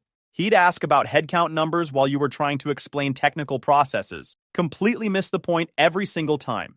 And they brought consultants, a whole team of them. Young people in expensive clothes who walked through our facilities with clipboards, asking questions about staffing levels and operational efficiency. They'd stop at workstations, watch people for a few minutes, make notes. Nobody ever explained what they were evaluating. That was the point. Keep everyone nervous. Nervous people don't complain. The first 6 months under Granite Peak ownership were uncomfortable but manageable. Layoffs started in the support department, administrative staff first, then some middle management. Janice from accounting, who'd been there almost as long as me, got a severance package and 2 weeks to clean out her desk. The guy who managed our warehouse operations for 15 years was replaced by someone younger and cheaper. The consultants kept circling the engineering division, but hadn't made any moves yet. We were too valuable to cut carelessly. The RS-400 was still the cash cow. You don't fire the people who understand how the cash cow works. I kept my head down, did my job, hoped the storm would pass, collected my royalty checks and tried not to think about what was coming. Then came the pension review. Granite Peak's financial team did a deep audit of all employee benefits. What they found was that Hartwell's legacy pension plan was significantly underfunded relative to the company's current obligations. The Davenport family had been making up the difference through operating profits year after year, but that approach didn't align with Granite Peak's cost structure. They wanted to maximize short-term value for eventual resale. Pension obligations worked against that goal. Their solution was elegant from a spreadsheet perspective. Any employee within 18 months of pension vesting would be offered an early retirement package. Those who declined would be transitioned to a 401k match program instead. The company would no longer guarantee defined benefit pensions for new enrollments. I was 21 years into my employment. The pension vested at 22 years, 12 months away from locking in benefits I'd been earning for over 2 decades. The numbers weren't small. Full vesting meant about $4,200 per month for life, starting at age 62, plus health insurance subsidies, plus survivor benefits for my wife if I died first. Total lifetime value, somewhere around $1.2 million depending on how long I lived. 12 months short, and I'd get nothing. Just a 401k balance that was a fraction of what I'd been promised. The meeting with Douglas Brennan happened on a Tuesday afternoon in March. His office had been the old conference room before the acquisition. Now it had frosted glass walls and furniture that cost more than most of our assembly line workers made in a month. There was art on the walls, abstract stuff. The kind of art that exists so people know you can afford art. Douglas was sitting behind his desk when I arrived, not standing to greet me, not coming around to shake hands like Patricia Davenport always did, just sitting there with papers arranged in front of him like props. "Kevin, thanks for coming in." He gestured to a chair across from his desk. "Coffee?" I declined. Sat down, waited. I'd learned over the years that silence made people uncomfortable. People who are uncomfortable talk more than they should. Douglas shuffled his papers. Important papers, apparently. He wanted me to see how many important papers he had. "I'm going to be direct with you because I respect your tenure here. We're restructuring the engineering division. Your position is being eliminated effective 30 days from now." I didn't react. Just sat there processing. Kept my face neutral. Years of engineering had taught me that the first response is rarely the best response. Collect data first, react later. Douglas took my silence as an invitation to continue. "You'll receive a severance package equal to 6 months' salary, plus any accrued PTO. Your health insurance will continue through COBRA for 18 months at subsidized rates. It's a competitive package given current market conditions." I still hadn't said anything. Douglas seemed uncomfortable with the silence. Shifted in his expensive chair. Adjusted his expensive cufflinks. "Look, Kevin, I understand you're close to pension vesting. Unfortunately, the restructuring timeline doesn't accommodate individual circumstances. It's just business. Don't take it personally." The words hung there. Just business. Don't take it personally. 2 phrases that always mean exactly the opposite of what they claim. I nodded slowly. "Just business." "Exactly." He looked relieved that I seemed to be taking it well. "We appreciate everything you've contributed over the years. Hartwell wouldn't be where it is today without your innovations." "You mean the RS-400? "Among other things, yes. That product line has been tremendously valuable." His tone was practiced, smooth, like he'd rehearsed this conversation in front of a mirror. I stood up. Douglas extended his hand for a goodbye shake. A gesture meant to signal that this was amicable, professional. Just 2 businessmen concluding a transaction. I took his hand, shook it firmly, smiled. "Okay," I said. "No argument, no threats, no emotional outburst, just acceptance." Douglas looked surprised, actually surprised. His rehearsed expression slipped for just a second. I expected more pushback, honestly. Some of the other senior staff have been quite emotional about the transition. I kept smiling. Would pushback change anything? No. Unfortunately, the decision is final. Then, I'll save my energy. "Thanks for the conversation, Douglas." I walked out of his office, kept my pace steady. Didn't hurry, didn't hesitate. Collected my personal items from my desk while my coworkers watched with that awkward sympathy people show when they're relieved it wasn't them. Tom from my engineering team stopped by my desk while I was packing. His face was pale. "Kevin," I just heard. "This is insane. You built this place." I shrugged. "Apparently that doesn't matter anymore. What are you going to do? Go home. Figure things out. Don't worry about me, Tom. You've got your own situation to manage." He nodded slowly. Still looked sick about it. Good kid. Would probably be next on the chopping block. I handed my badge to security at the front desk, walked to my car, sat in the driver's seat for exactly 3 minutes collecting my thoughts. Then I drove home. My wife was in the kitchen when I walked in. Saw my face before I said anything. They did it, she said. Not a question. Yep, 30 days. Just business. Don't take it personally. She didn't say anything. Just came over and hugged me. We stood there for a minute. Then she stepped back and looked at me with that expression she gets when she's thinking 3 moves ahead. What's the plan? I smiled. The same smile I'd given Douglas Brennan. I'm going to make a phone call. Sandra Mitchell had been my intellectual property attorney since I filed the original patent in 2009. She was in her early 60s now, semi-retired, only took cases that interested her. Mine had always interested her. Something about an engineer who'd actually planned ahead for once. Sandra, it's Kevin. They just laid me off. I heard her chair creak through the phone. She was probably in her home office, working on something else. Not anymore. When? Today. Effective in 30 days. 1 year before my pension vests. There was a pause. A long one. I could almost hear her mind working through the implications. Sandra had a particular way of processing problems. Methodical. Thorough. The same traits that made her a good patent attorney made her dangerous in negotiations. Kevin, she said carefully, have you reviewed your licensing agreement recently? Not in a few years. Why? Because there's a termination clause. Section 12, paragraph 3. If either party materially breaches the spirit of the business relationship, the other party may terminate the licensing agreement with 30 days written notice. I remembered that clause. We'd included it as protection against Hartwell selling the company to someone who might try to exploit the technology inappropriately, export it overseas, license it to competitors without my knowledge, that sort of thing. But I'd always assumed it was theoretical, a safety net that would never actually be needed. Sandra continued, a reasonable argument could be made that terminating your employment specifically to avoid pension obligations constitutes a material breach of the business relationship's spirit. You developed that technology while working there. They're using it to generate hundreds of millions in revenue. Cutting you loose to save pension costs while continuing to profit from your intellectual property could be seen as acting in bad faith.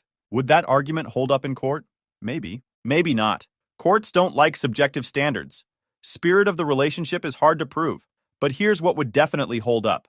The licensing agreement requires continued royalty payments, as long as Hartwell manufactures equipment using your patented technology. If they've stopped making royalty payments or attempted to invalidate your ownership, that's an unambiguous breach. When was your last payment? I thought about it. December. The Q4 payment came right on schedule. I hadn't received the Q1 payment yet, but it wasn't due until the end of April. Check your employment termination paperwork, Sandra said. See if there's any language about the licensing agreement. I found the severance package documents Douglas had handed me, a folder thick with legalese, standard release of claims language, non-disparagement clause, benefits continuation information. Read through the whole thing twice. Found it on page 6. A single paragraph buried in the miscellaneous provisions section. Easy to miss if you weren't looking. Designed to be missed. Employee acknowledges that all intellectual property developed during employment or related to company operations belongs to Hartwell Manufacturing LLC and agrees to assign any outstanding claims to such property as a condition of receiving severance benefits. They were trying to take my patent, quietly, hidden in termination paperwork, like a clause nobody would read. Sign here to get your severance. By the way, everything you invented is now ours. Sandra, I said, I think we have a problem. No, Kevin. She almost laughed. They have a problem. They just don't know it yet. The next 2 weeks moved fast. Sandra assembled a legal team. Her partner handled corporate litigation. A younger associate specialized in patent disputes.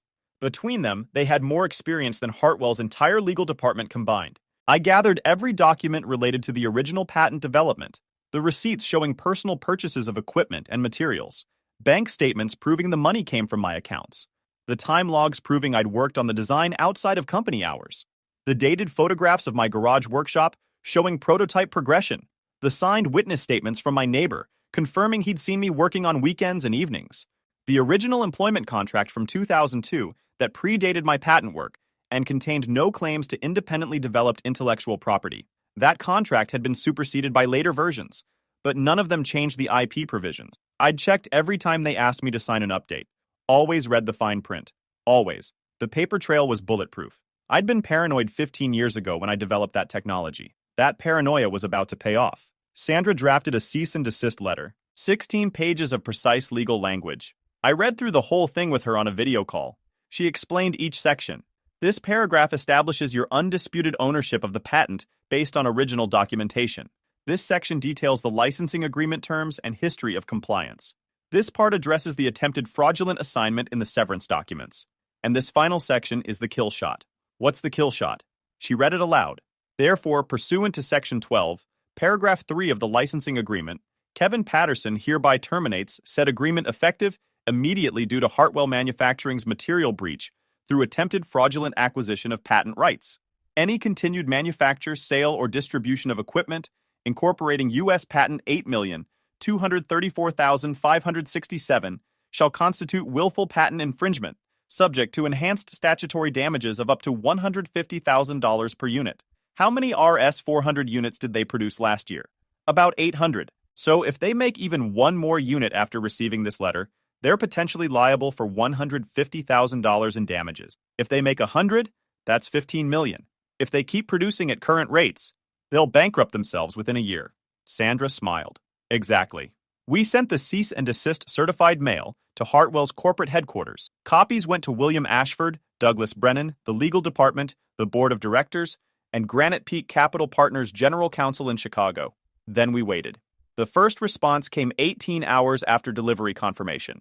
An email from Hartwell's general counsel to Sandra, formal, carefully worded, requesting documentation supporting my ownership claims. Standard opening move. Pretend you don't know what you know until you see their cards. Sandra sent everything, the full package. 200 pages of receipts, photographs, contracts, and witness statements. Let them see exactly how solid our position was. The second response came 2 days later. My phone rang. Unknown number with a Chicago area code. Mr. Patterson, this is legal counsel for Granite Peak Capital Partners. We need to schedule an immediate meeting regarding your recent correspondence. I directed them to Sandra. She scheduled a video conference for the following Monday. Over that weekend, I did something I hadn't done in years. I went fishing, took my boat out on the lake, sat there with a line in the water, thinking about nothing in particular. My phone stayed in the car. The fish weren't biting. Didn't matter. I wasn't really there for the fish. Monday morning arrived. The video call included 6 people on their side, 2 Granite Peak lawyers in expensive conference rooms, Hartwell's general counsel looking nervous, William Ashford looking annoyed, Douglas Brennan looking like he'd rather be anywhere else, and someone introduced as a patent litigation specialist they'd retained from a big firm in New York.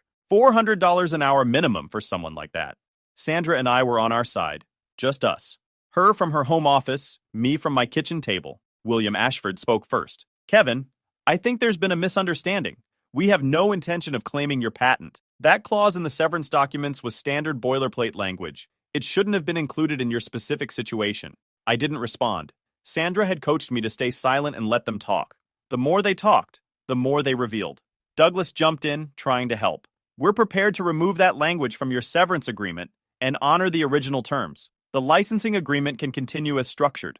There's no need for legal action here. Sandra leaned forward into her camera. Let me make sure I understand. You're acknowledging that Hartwell Manufacturing has no claim to U.S. Patent 8,234,567, that my client retains full ownership, and that the licensing agreement remains the governing document for any use of that technology? Yes, William said quickly. Absolutely. This was all a misunderstanding. Good. Then you'll have no objection to signing an amended agreement that explicitly confirms those terms in writing. The lawyers on their side exchanged glances. The patent litigation specialist unmuted himself. His face was carefully neutral, professional. What specific amendments are you proposing? Sandra shared her screen. A document appeared, 23 pages of revised licensing terms. She'd spent the entire weekend preparing this. First, explicit confirmation that Kevin Patterson is the sole owner of the patent with no competing claims from Hartwell, Granite Peak, or any affiliated entity. Second, a revised royalty structure reflecting the current market value of the technology. The original 3% was negotiated when the RS-400 was unproven. 15 years of market dominance justifies a renegotiation. Third, audit rights allowing my client to verify accurate reporting of units sold. Fourth, a personal guarantee from Granite Peak Capital Partners that royalty obligations will be honored regardless of any future sale, restructuring, or bankruptcy of Hartwell Manufacturing. The silence stretched for a full 15 seconds. I watched Douglas Brennan's face go through 3 different shades of red. Those terms are significantly different from the original agreement, one of the Granite Peak lawyers said carefully. The original agreement was negotiated when my client was a valued employee with job security and pension benefits, Sandra replied. Her voice was calm, almost pleasant. Circumstances have changed. My client's leverage has changed accordingly. Douglas Brennan finally exploded. This is extortion. You're holding our production line hostage. No, Sandra said. Her tone didn't change at all. This is intellectual property negotiation. My client owns technology that generates 40% of your portfolio company's revenue. You tried to take that technology through a fraudulent assignment clause hidden in severance documents. You terminated my client specifically to avoid pension obligations while continuing to profit from his innovation. If you'd like to discuss extortion, we can add those facts to the public record when we file our patent infringement lawsuit. The patent litigation specialist leaned forward. Let's be careful about characterizations here. Mr. Brennan's comments were expressing frustration, not making legal accusations. My client doesn't care about characterizations, Sandra said. My client cares about fair compensation for his intellectual property. The terms I've outlined are reasonable. The alternative is litigation that will cost you significantly more in legal fees, damages, and lost production time than any royalty increase we're proposing. William Ashford held up his hand. Let's take a break. We need to discuss this internally. The call ended. Sandra turned to me on the side chat. They'll counter. But they're scared. That litigation specialist they hired bills at least $400 an hour. They wouldn't have brought him in unless they knew they were exposed. What happens now? Now we wait. And while we wait, they have a decision to make. Keep producing RS 400 units and risk $150,000 per unit in damages. Or stop production and start losing money every day they can't fulfill orders. You think they'll stop? Sandra smiled. I think they'll stop within 48 hours. She was right. The counter came 2 days later. They agreed to confirm my patent ownership in writing. They offered a modest increase in the royalty rate from 3 to 4%. They rejected the audit rights and personal guarantee. Sandra rejected their counter. We demanded audit rights plus back payment of the Q1 royalty they'd been planning to withhold, plus a 7% rate going forward. They came back agreeing to audits with limited scope but not the guarantee and not 7%.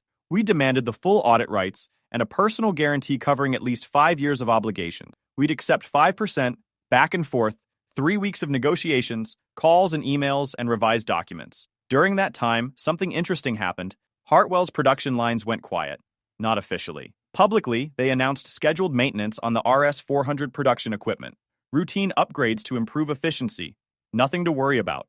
Orders would be delayed but fulfilled within acceptable timeframes. But I knew the truth. Sandra had sent a follow-up letter after our first cease and desist. It notified Hartwell that any units produced after the licensing termination date would constitute willful infringement. Each unit carried potential statutory damages. They couldn't risk it. Every RS 400 system they built was a potential lawsuit, so they stopped building them. I heard about it from Tom, my former colleague, who'd reached out after my termination. Called me on his personal phone after work hours. Kevin, the floor is dead. Nothing moving. Management told us it's maintenance, but nobody believes that. The RS 400 line has been dark for 2 weeks. Any word on why? Tom paused. There's a rumor going around. Something about your patent, about you not actually signing it over to the company. Is that true? I didn't confirm or deny. Just told Tom to keep his head down and not repeat anything he'd heard. 3 weeks of zero production on their flagship product. Customer orders piling up. Delivery commitments being missed. Competitors circling like sharks who smelled blood in the water. I heard through industry contacts that 2 major accounts had already started conversations with other vendors about backup supply arrangements. The phone calls from Granite Peak Partners to William Ashford were reportedly getting more frequent, more urgent, more angry. They'd bought Hartwell expecting a reliable cash flow from the RS 400. Instead, they were watching their investment deteriorate by the day. The final agreement came together on a Thursday afternoon. Sandra called me with the details. Her voice was satisfied. They capitulated, she said. Full ownership confirmation with no competing claims. Royalty rate increased from 3% to 7% retroactive to the acquisition date. Quarterly audit rights with independent verification. Personal guarantee from Granite Peak covering all obligations for the next 7 years. And one more thing. What? Full pension vesting. They're going to reinstate your employment for the remaining 12 months, then allow you to retire with complete benefits as originally structured. You'll be on paid administrative leave during that period. No actual work required. I sat down hard on my couch. They gave me everything? They didn't have a choice, Kevin. 3 weeks of shutdown cost them more than your pension is worth. Customer relationships were deteriorating. Their projected revenue for the quarter was shot. Granite Peak's investment thesis for Hartwell Manufacturing depended on the RS-400 revenue stream. Without your patent, that investment is worthless. They ran the numbers. Paying you was cheaper than fighting you. So they paid. They paid. The reinstatement paperwork arrived the following week. A formal letter from William Ashford acknowledging that my termination had been processed in error due to miscommunication between divisions, and that I remained an employee in good standing with all benefits intact. The letter was nonsense, of course. Everyone knew what had actually happened, but it gave them cover to reverse course without admitting wrongdoing. Let them have their face-saving language. I had what I wanted. I signed the amended licensing agreement. Sandra filed the necessary documents, confirming the patent ownership and updated terms. The personal guarantee from Granite Peak was recorded and filed properly. Everything buttoned up. Hartwell's production lines started running again within 48 hours. I heard they brought in weekend shifts to try to catch up on the backlog. Some of the delayed orders were filled at cost just to keep customers from leaving. Over the next year, I collected my salary without working, watched from a distance as Granite Peak struggled with the consequences of their own greed. The RS-400 delays had damaged customer relationships that took months to rebuild. Two of Hartwell's senior engineers quit after seeing how they'd treated me. They'd reached out privately, asked me for references for other jobs. I gave them good ones. The company's reputation in the industry had taken a hit. Word gets around. People talk at trade shows. The story of the engineer who owned his own patent and shut down production became something of a legend in manufacturing circles. Granite Peak didn't like that story being told. Nothing they could do about it. My royalty checks arrived quarterly, 7% instead of 3%. More than double what I'd been making. The audit reports showed accurate unit counts for the first time since I couldn't remember when. Turned out they'd been underreporting sales by about 15% for years. That discrepancy alone added nearly $80,000 in back payments. On the anniversary of my original termination date, I officially retired. Full pension, full benefits. A small ceremony in the Hartwell conference room where William Ashford shook my hand and thanked me for my contributions with a smile that didn't reach his eyes. I shook back. Smiled the same smile I'd given Douglas Brennan a year earlier when he told me it was just business. Just business, I said. Don't take it personally. He didn't laugh. My wife was waiting in the parking lot. We drove to our favorite restaurant for lunch, ordered the most expensive thing on the menu because we could. She raised her glass across the table. To patience, she said. To paranoia, I replied. Same thing sometimes. She laughed. 22 years of watching you organize receipts finally paid off. It really did. 6 months after my retirement, Granite Peak sold Hartwell Manufacturing to a larger industrial conglomerate. The sale price was reportedly 20% lower than their original projections due to customer attrition and competitive pressure during the shutdown period. The RS-400 remained the company's top product, but the damage from those 3 weeks had lasting effects. My licensing agreement transferred to the new owners automatically. The personal guarantee from Granite Peak remained in effect for the full 7 years, regardless of the sale. The royalty checks kept coming like clockwork. I got a call from Sandra a few weeks after the sale closed. Just had an interesting conversation with the new ownership's legal team, she said.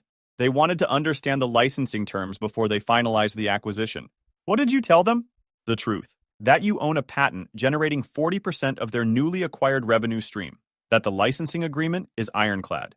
That any attempt to modify terms without your consent would result in immediate termination and production shutdown. How did they take it? Better than Granite Peak did. The new general counsel actually complimented the contract structure, said it was some of the cleanest IP licensing he'd ever seen, asked if you'd be interested in consulting on future development. I laughed. Consulting? Apparently your reputation precedes you, the engineer who outmaneuvered a private equity firm. They think you might have useful perspective. Funny how that works. Last month I got an official letter from Hartwell's new engineering director. They were developing an upgraded version of the RS-400 and wanted to know if I'd be interested in consulting. Market rates plus a bonus for any patentable improvements. I wrote back with one condition.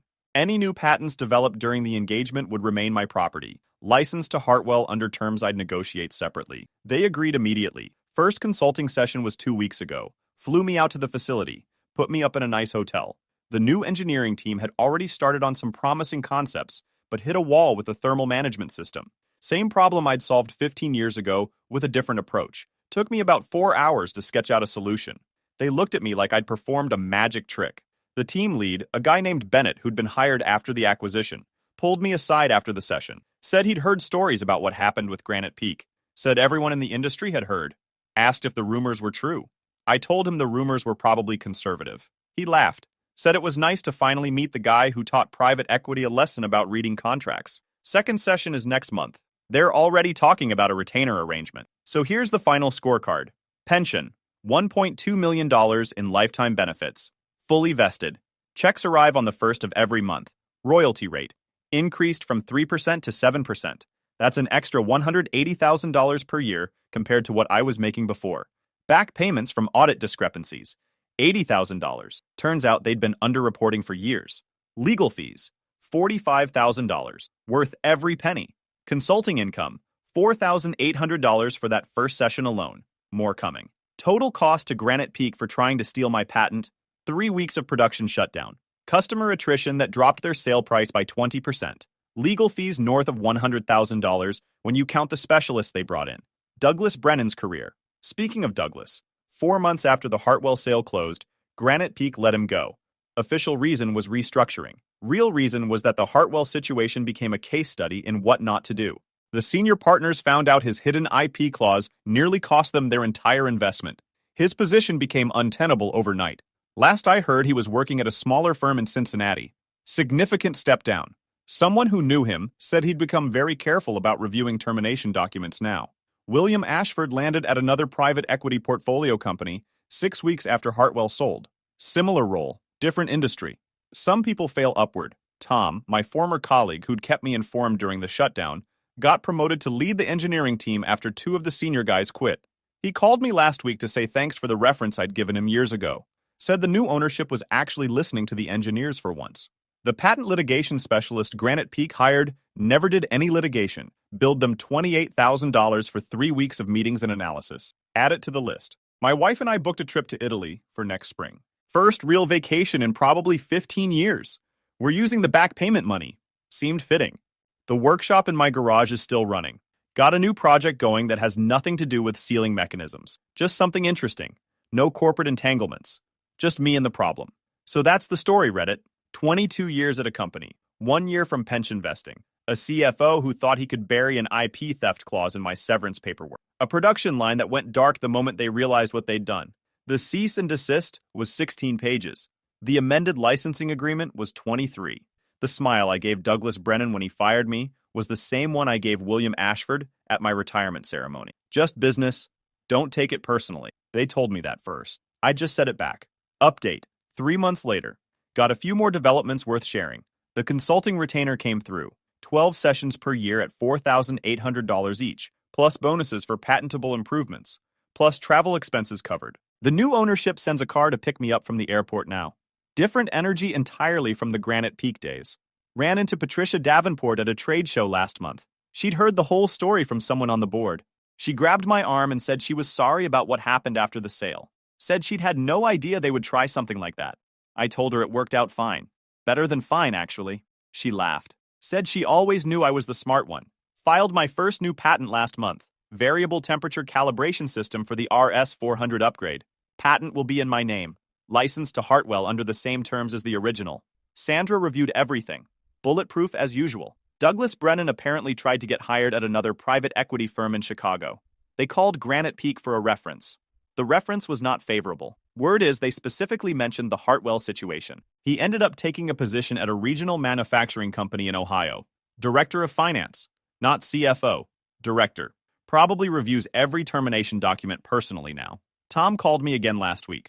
Said the RS400 upgrade prototype ran its first successful test cycle. Used my thermal management solution.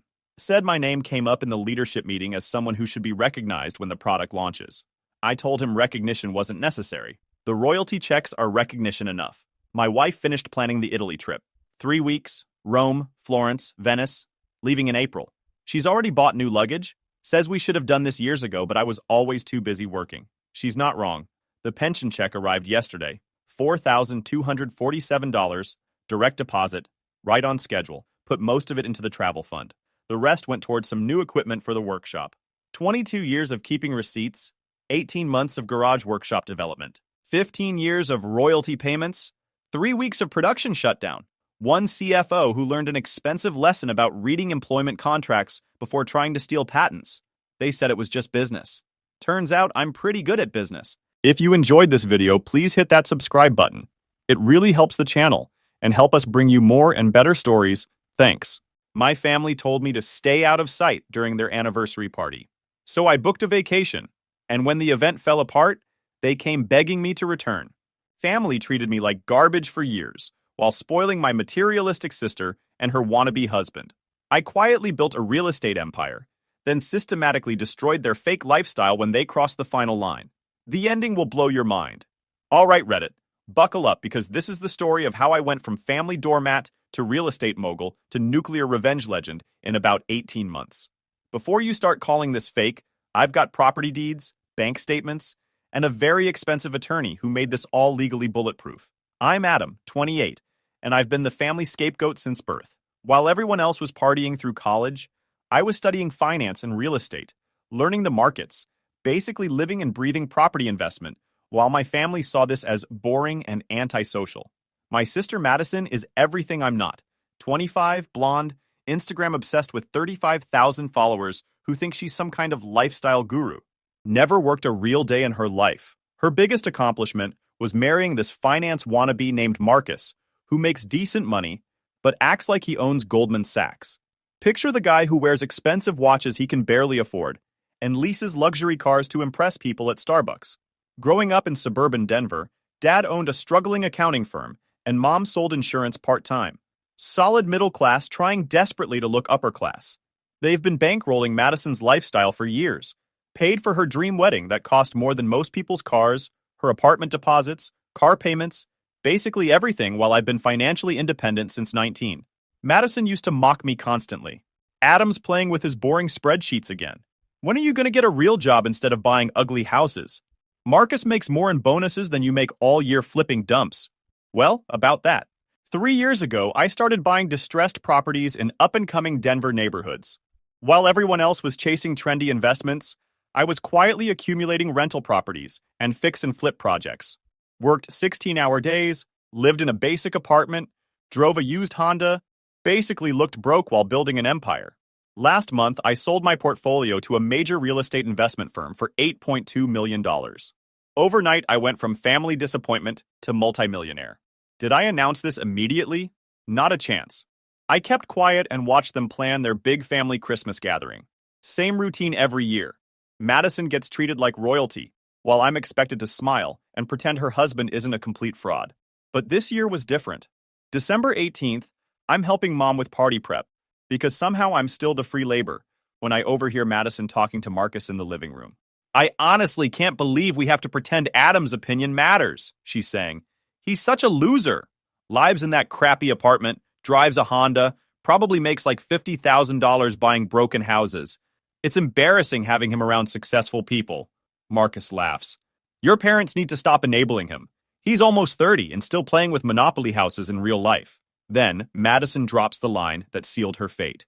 At least when Mom and Dad die, we won't have to split anything with Adam. He'll probably lose his share on some stupid investment anyway. Mom actually chuckles. Actually finds this amusing. That's when I realized I wasn't family to them. I was the handyman they kept around for free repairs and heavy lifting. I finished arranging their fancy appetizers, smiled, said goodnight, and went home to start planning something special. See, what they didn't know was that $8.2 million was just the beginning. I'd also been quietly building a property management company that was already generating serious monthly income. Had 12 rental properties still producing cash flow, 3 more flips in progress, and enough liquid capital to live comfortably forever. But more importantly, I knew things about their finances they thought I'd never figured out. Marcus's successful finance career? Complete illusion. He's drowning in debt from crypto investments gone wrong, behind on car payments, maxed out credit cards, the works. Only reason they stay afloat is my parents have been secretly lending them money for 8 months. Madison's influencer income? Maybe $600 a month promoting random products to her fake followers. The rest of their lifestyle comes from family handouts and credit cards. My parents? Dad's accounting firm is dying, Mom hasn't sold a policy in months, and they're about 6 months from losing their house. But they're too proud to admit the golden children they've been supporting are bleeding them dry. The same house where I'd been doing free maintenance, handling their finances, fixing everything that broke because Adam's good with practical stuff. Time to show them exactly how practical I could be. Chapter 1. Information Gathering. Christmas Eve arrives and I show up with expensive appetizers and my usual quiet demeanor. Same clothes as always. Khakis, polo shirt, nothing flashy. Let them keep thinking I'm struggling with my little house projects. The guest list is their typical crowd of suburban social climbers trying to out-impress each other. Madison's holding court by the fireplace, showing off her new designer purse that my parents definitely financed, while Marcus explains his investment strategies to anyone unfortunate enough to listen. I'm helping Dad set up chairs when Marcus starts his performance. "Yeah, I just moved another $20,000 into this emerging market fund," he announces to the room. "You've got to think long-term, build generational wealth, you know." Madison giggles and touches his arm. Marcus is always thinking ahead. That's why he's so successful. I nearly choked on my water. This guy hasn't made a profitable investment in 2 years. But I play along perfectly. Ask questions, act impressed, let him explain basic financial concepts like I'm clueless. The whole time I'm thinking about the folder on my computer with screenshots of his accounts that he carelessly left logged in on my parents' laptop last month. Here's what Marcus didn't realize. When you ask me to help fix the computer and leave your financial accounts open, I see everything. His portfolio is down 73% from peak. Credit card debt across 7 cards totaling $52,000. 3 months behind on his BMW lease. 2 months behind on rent. But he's standing there acting like Warren Buffett. Around 9 p.m., Madison corners me in Dad's office. She's had enough sparkling cider to get nasty. "So, Adam, still playing with your little fixer-upper houses?" "Just working," I reply. She rolls her eyes dramatically. "When are you going to get serious about life?" "Marcus and I are looking at houses in Cherry Creek. Real estate's actually a good investment when you do it right, you know? Maybe you should think bigger than rundown rentals." I nod like she's sharing profound wisdom. "Cherry Creek's pretty expensive though, right?" "Not when you're actually successful," she snaps. Some people plan for the future instead of living in delusion. Rich words from someone whose biggest life decision was choosing Instagram filters. "Speaking of planning," I say casually, "how's Marcus's portfolio performing?" He seems really confident about his strategy. Her face lights up like Christmas morning. "Amazing. He's basically a genius with investments. Made so much money this year, it's insane." I just smile and nod. Poor girl has no clue her husband's about to lose everything. The party ends around 11 p.m. I help clean up, say my polite goodbyes, drive home. But instead of sleeping, I spend the next 6 hours doing deep research. I wasn't just planning to embarrass them. I was planning to systematically dismantle their entire fake lifestyle. And I had the tools to do it. First, Marcus's social media. This guy posts everything. Pictures of expensive restaurants, screenshots of winning investments that are completely fabricated, photos inside houses they're considering but could never afford. Every post was evidence of financial fraud waiting to happen. Second, Madison's business. I analyzed her Instagram engagement, her sponsorship contracts, her actual income reports. She's been lying to my parents about her earnings, claiming $4,000 monthly when she's making maybe $400. The rest of their lifestyle comes from family money. Third, the big discovery. Dad's business records. He'd asked me to organize his computer files last year, giving me access to everything. Revenue down 45%, 5 major clients lost, new business practically non-existent. He's been hiding the failure from Mom, but the firm is essentially bankrupt. But here's the beautiful part. I also found something that made me smile in a way that would have scared small children. Dad had a life insurance policy worth $750,000. Guess who was the primary beneficiary until 2 months ago? Me. Guess who it got changed to? Madison. That's when I knew this wasn't just about holiday disrespect. They'd been planning to cut me out completely, probably figuring I'd never amount to anything worthwhile. Time to show them what a costly mistake looks like. Chapter 2. Setting the Trap. January arrives and I begin phase 1 of my plan. I create a fake social media profile, generic finance enthusiast aesthetic, stock photos of success, motivational quotes about building wealth and financial freedom. Nothing flashy, just credible enough to catch Marcus's attention. I start engaging with his posts, asking for advice, treating him like a financial guru. Within days, he's messaging me privately, offering to mentor me on investment strategies. This is crucial context. Marcus desperately needs to feel superior to everyone. He's not actually successful, but he needs people to believe he is. When some stranger starts treating him like an expert, he absolutely loves it. "You seem like someone who gets it," he messages me. Most people don't understand the mindset required for real wealth building. I play the eager student perfectly. Ask about his strategies, his biggest wins, how he got started. He eats it up completely. Within 2 weeks, he's pitching me on an exclusive opportunity he's developing. Some new cryptocurrency project that's going to revolutionize digital finance. He's putting together a group of serious investors. And would I be interested in contributing $30,000 to get started? Perfect. I knew Marcus was running side hustles to cover his debts. Guy's desperate, over-leveraged, and too proud to get honest work. So he's essentially running small-time investment scams on people naive enough to trust him. I tell him I'm very interested but need to see proof of concept first. Could he show me his personal portfolio performance? Walk me through some winning trades? He sends screenshots showing massive gains that never happened. Obviously fake, and I can verify this by cross-referencing the images, checking metadata, tracing sources. This isn't just fraud, it's embarrassingly obvious fraud. Meanwhile, I start building a relationship with Madison. Reach out casually, ask about her brand, suggest grabbing coffee to discuss business opportunities. Madison, being Madison, assumes I want to give her money. She agrees immediately. We meet at an overpriced cafe in downtown Denver. She arrives 20 minutes late, orders the most expensive drink available, and immediately starts pitching her consulting services. I could totally help you build your image, she says. You're in real estate, right? I know exactly how to position that. Property investors are really trendy right now.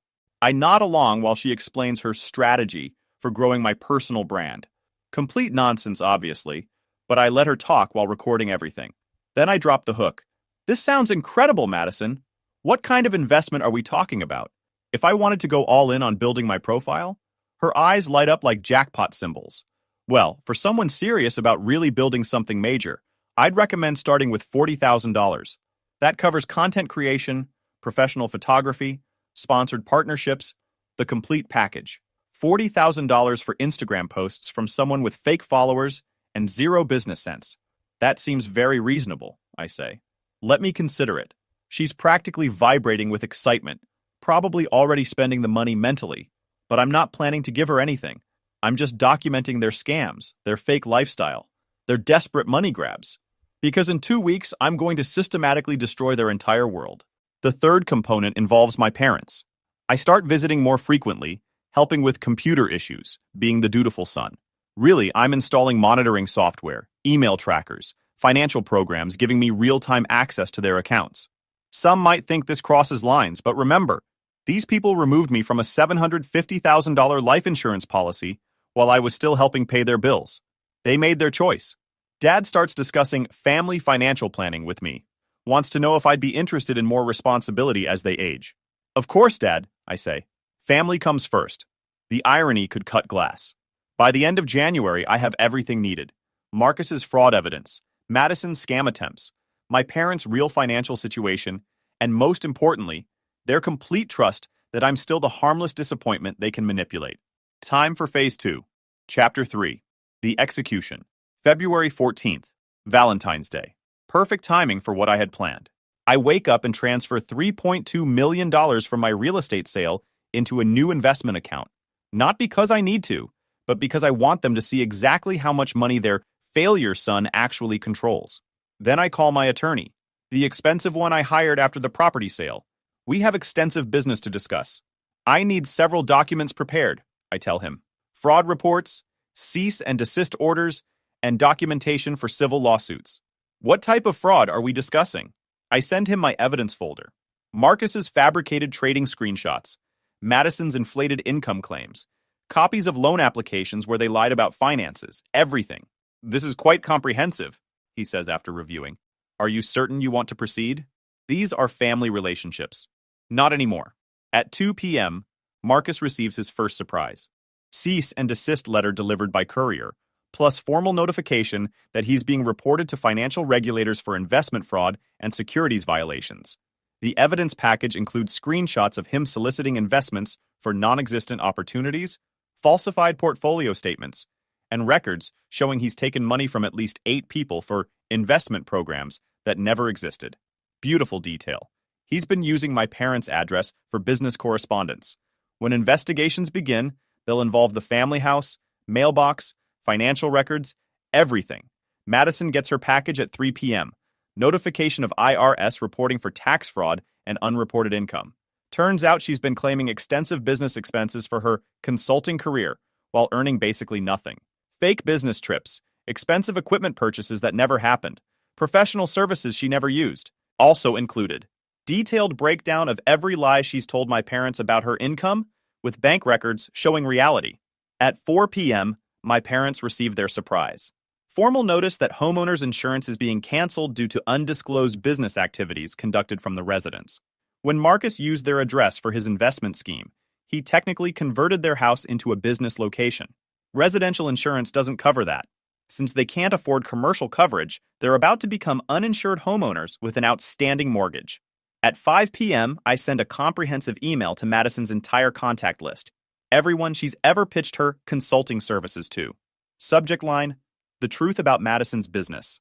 The email contains screenshots of her real social media analytics, essentially zero genuine engagement, actual income statements, nearly nothing, and evidence of fake followers and artificial interactions to inflate her numbers. I also send it to Marcus's clients, co-workers, and their entire social circle. By 6 p.m., both phones are exploding. Clients demanding refunds, friends asking what's happening, family members who just learned they've been deceived for months. Madison calls first, screaming and crying. "Adam, what did you do?" "Just shared some public records," I say calmly. "Is there a problem?" "You ruined everything." Marcus's boss is calling. "The IRS wants information. I'm getting messages from everyone." Sounds stressful. "Maybe you should have considered consequences before calling me a loser who doesn't matter." She hangs up. Marcus calls next, trying to sound intimidating. "You have no idea what you've done, you little punk. I'll sue you for everything you have." I laugh. "With what money, Marcus? Your credit cards are maxed and you haven't made a profitable trade in 2 years. But please get a lawyer. I'm sure they'll work for free." He starts yelling, making threats, acting tough until I drop the nuclear option. "Oh, and Marcus, I know about your side business." Silence. "What are you talking about?" "The prescription medication you've been selling to cover your losses. Did you think I wouldn't notice when you left your messaging apps open on my parents' computer? $4,000 worth last month alone. That's federal trafficking charges." He hangs up immediately. I'd been monitoring their communications for weeks. Marcus wasn't just bad with money. He was dealing prescription pills to pay rent. Small-time operation, but still federal-level distribution. I didn't report that to authorities yet. That was my insurance policy. My parents call around 8 p.m. Dad sounds panicked. "Adam, what's happening?" "Government agencies are calling. Our insurance is canceled. Marcus and Madison are talking about investigations." "Sounds like they're having legal troubles," I say. "Might want to distance yourselves from that situation." "Distance ourselves? They're family." "Are they, Dad?" "Because family doesn't get removed from life insurance policies while they're still helping pay bills." Long silence. "You knew about that?" "I know about many things." Chapter 4. The Reckoning. The next 48 hours were complete chaos. Marcus got suspended from his job pending internal investigation of his investment activities. Offering fake trading advice to coworkers violates several compliance regulations. Who would have thought? Madison's Instagram account got reported for fraudulent engagement and suspended. Her sponsorship deals, all 2 of them, got canceled when companies realized they'd been paying for artificial followers. My parents got visited by an IRS investigator, asking about business activities conducted from their address. They had no idea what he meant, making them look either complicit or incompetent. Marcus received a call from federal agents asking about his pharmaceutical distribution business. I may have anonymously provided them some information about his side operation. By Friday, my phone was ringing constantly. Madison crying, begging me to fix this somehow. Marcus offering to repay money he never borrowed if I'd make the investigations disappear. My parents demanding I come for a family meeting. I ignored them all and went about my normal routine. Saturday morning, I get a text that changes everything. "Dad, Adam, we need to talk. Madison's in the hospital. Apparently, Princess Madison had a complete breakdown. Panic attack so severe they called an ambulance. She'd been sedated and placed under observation after making threats about ending her life over the public humiliation. For a moment, I actually felt bad. Maybe I'd gone too far. Then I remembered her laughing about how I'd lose my inheritance on stupid investments, and the feeling passed. I drive to the hospital anyway. Family meeting in the waiting area. Dad, Mom, and me in uncomfortable chairs, while Madison gets treated for her anxiety attack. "This has to stop," Mom says. She's been crying. "I don't know what they did to upset you, but this is destroying everyone." "What they did to me?" I laugh. "How about treating me like hired help for 10 years while publicly mocking everything about my life?" Dad leans forward. We made mistakes, okay? But Adam, this is excessive. The investigations, the public humiliation. Madison's career is finished. What career? She made $7,200 last year, pretending to be a business consultant while you paid her rent. That's not the point. That's exactly the point. I stand up. You people have been living in fantasy land where Marcus is a successful trader and Madison is a business owner, and I'm just the disappointment who fixes things. I simply showed everyone reality. Mom grabs my arm. Please, Adam. Whatever you want. Whatever we need to do to fix this, just tell us. Madison can't handle more stress. I look at both of them. Really study them. Dad's aged years and days. Mom's makeup can't hide the exhaustion. They're broken. And I realize I'm not finished yet. You want to fix this? I sit back down. Here's how it works. First, Marcus pays back every penny he stole from his investment victims. All of it. With interest. He doesn't have that kind of money. Then he gets honest work and creates a payment plan. Second, Madison publicly apologizes for defrauding her clients and repays everyone who hired her for services she never delivered. Adam, that's reasonable, Dad says quickly. We can make that happen. I'm not finished. I lean back. Third, you're selling the house. They both stare. You're broke, I continue. Have been for months. Dad's business is failing. Mom hasn't made a sale in forever. And you've been financing Madison and Marcus with money you don't have. Time for reality. Where would we live? Mom whispers. I don't particularly care. But here's what I find interesting. You changed the life insurance beneficiary from me to Madison 2 months ago. Why? Dad's face reddens. We thought she'd need it more. You seemed like you were managing fine independently. I am managing fine. Better than fine, actually. I pull out my phone and show them my bank balance. The number is so large they both blink repeatedly. How do you have $8 million? Mom gasps. Real estate investment company bought my portfolio. I'm also running a property management business that's already worth more than Dad made in his entire career. Your disappointment son is a multimillionaire. They stare at the screen in complete shock. So here's what happens next, I continue. You change the beneficiary back to me. Not because I need the money, but because Madison doesn't deserve it. Then you sell the house, pay your debts, and learn to live within actual means. And if we refuse? Dad asks. I smile. Then Marcus goes to prison for drug trafficking. Madison gets charged with tax evasion, and you both lose the house anyway when the IRS seizes it. Silence stretches for 30 seconds. Fine, Dad says quietly. We'll do it. I stand to leave. Adam, Mom calls. Will you ever forgive us? I turn around one final time. Ask me again when you've learned the difference between family and free labor. Chapter 5. The Aftermath and Final Confrontation. 2 months later, their fake empire had crumbled completely.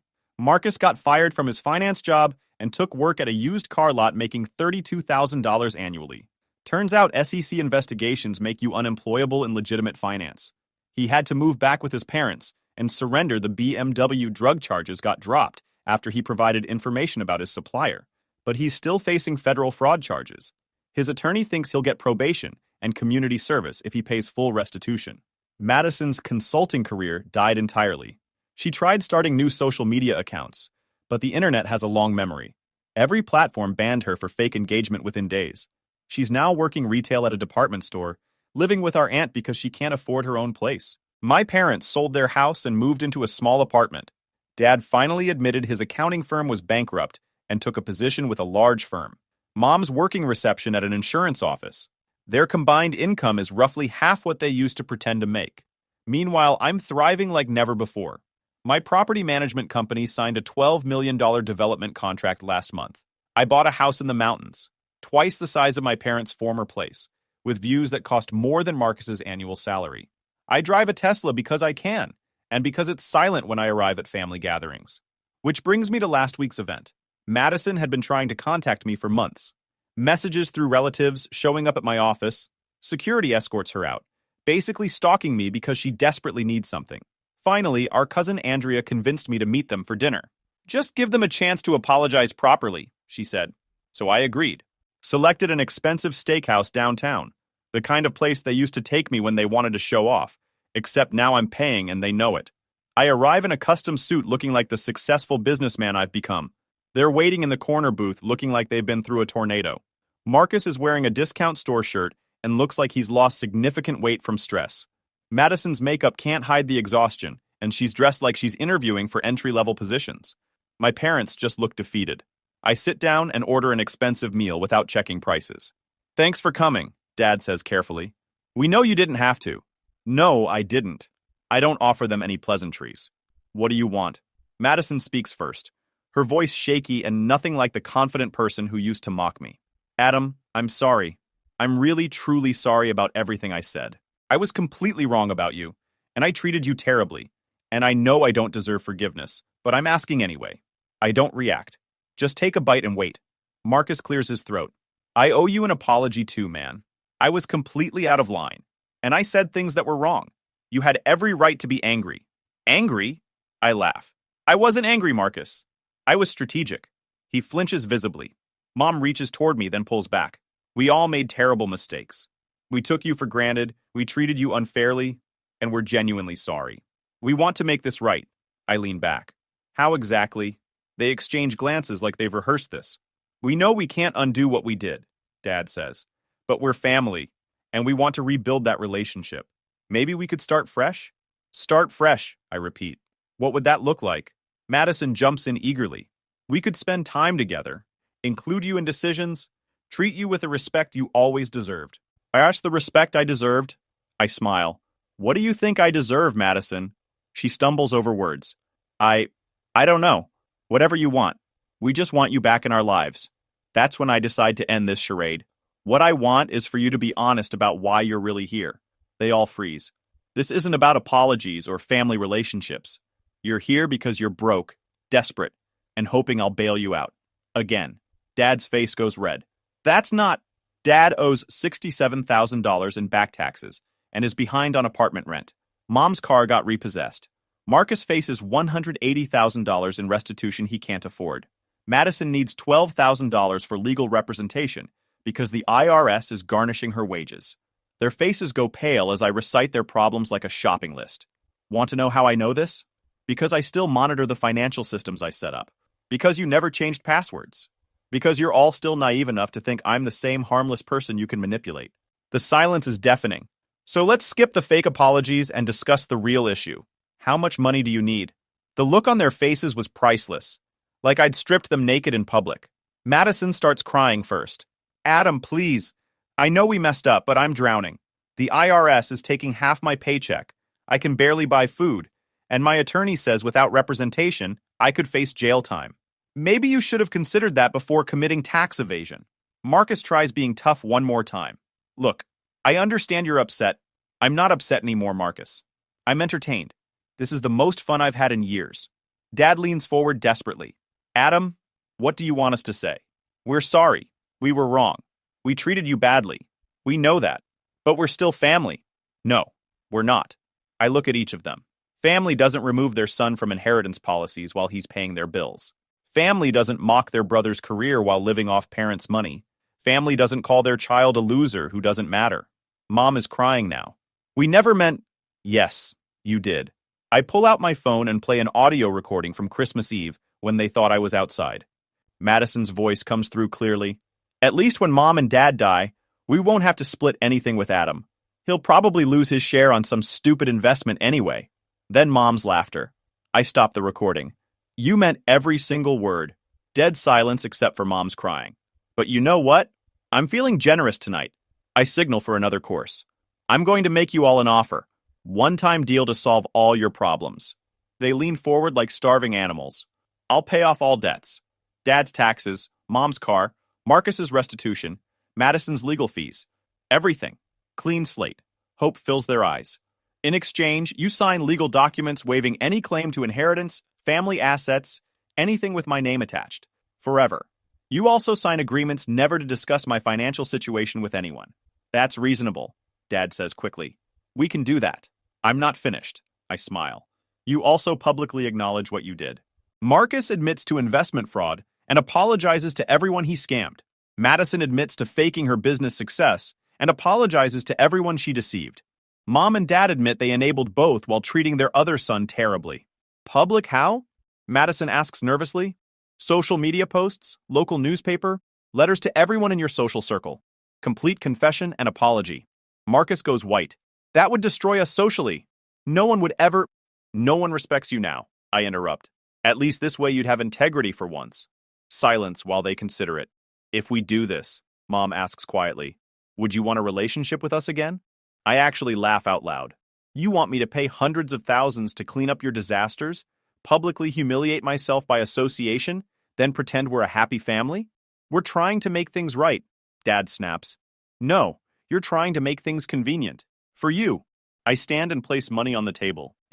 The offer stands for 48 hours, complete confession, and permanent legal separation from my life, or figure out your problems the same way I figured out mine, alone.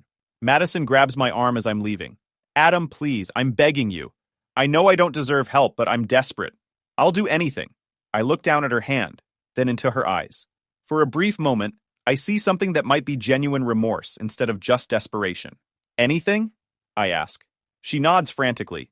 Then learn to live with consequences of treating people terribly. I remove her hand. Maybe next time you'll think twice before calling someone a loser who doesn't matter.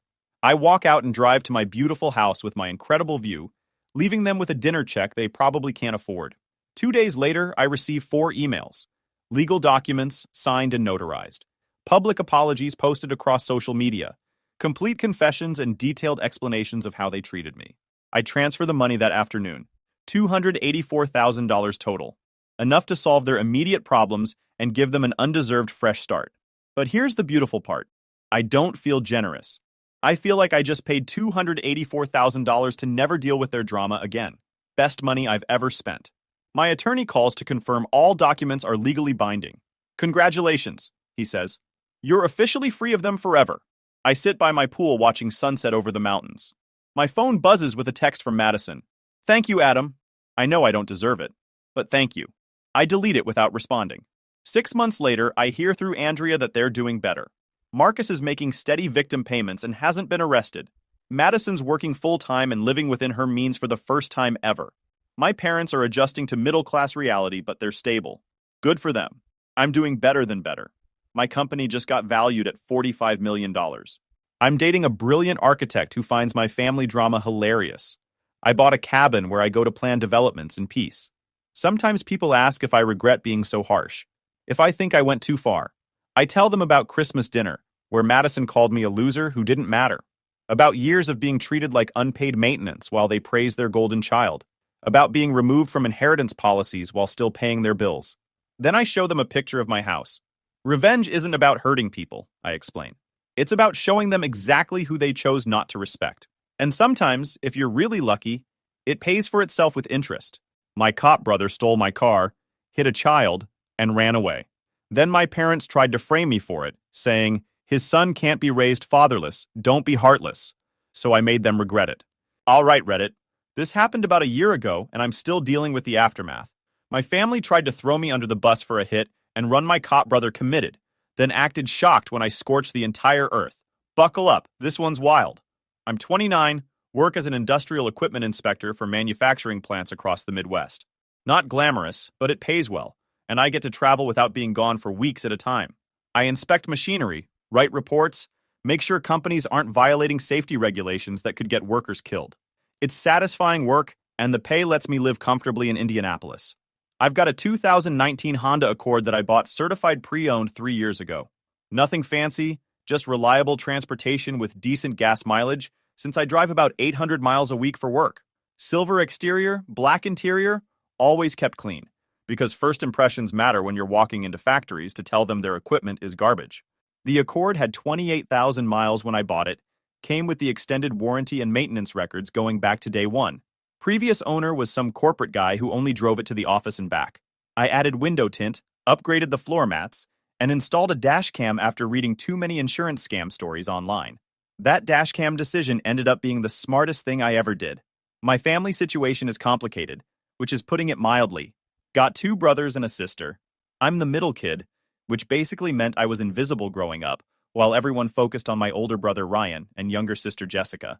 My younger brother Kevin was kind of in the same boat as me, just trying to stay out of the crossfire.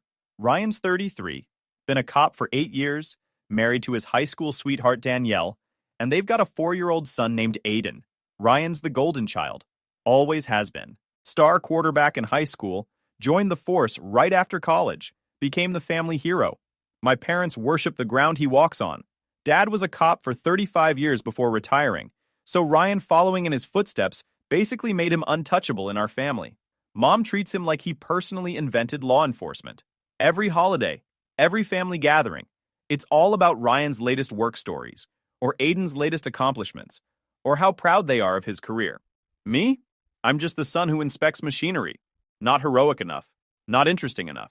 Definitely not worth bragging about to their church friends. Kevin's 26, works in commercial real estate, keeps his head down, and doesn't make waves. We're closer than I am with Ryan or Jessica, probably because we both figured out early on that we weren't the favorites. He's got this girlfriend named Priya who's way too good for our family, and honestly, I think he keeps her away from family events on purpose. Jessica's 24, works as a dental hygienist, and she's basically Mom 2.0 when it comes to worshiping Ryan. She treats him like some kind of superhero who can do no wrong. Any criticism of Ryan gets you a lecture about how hard police work is, and how we should be grateful for his service.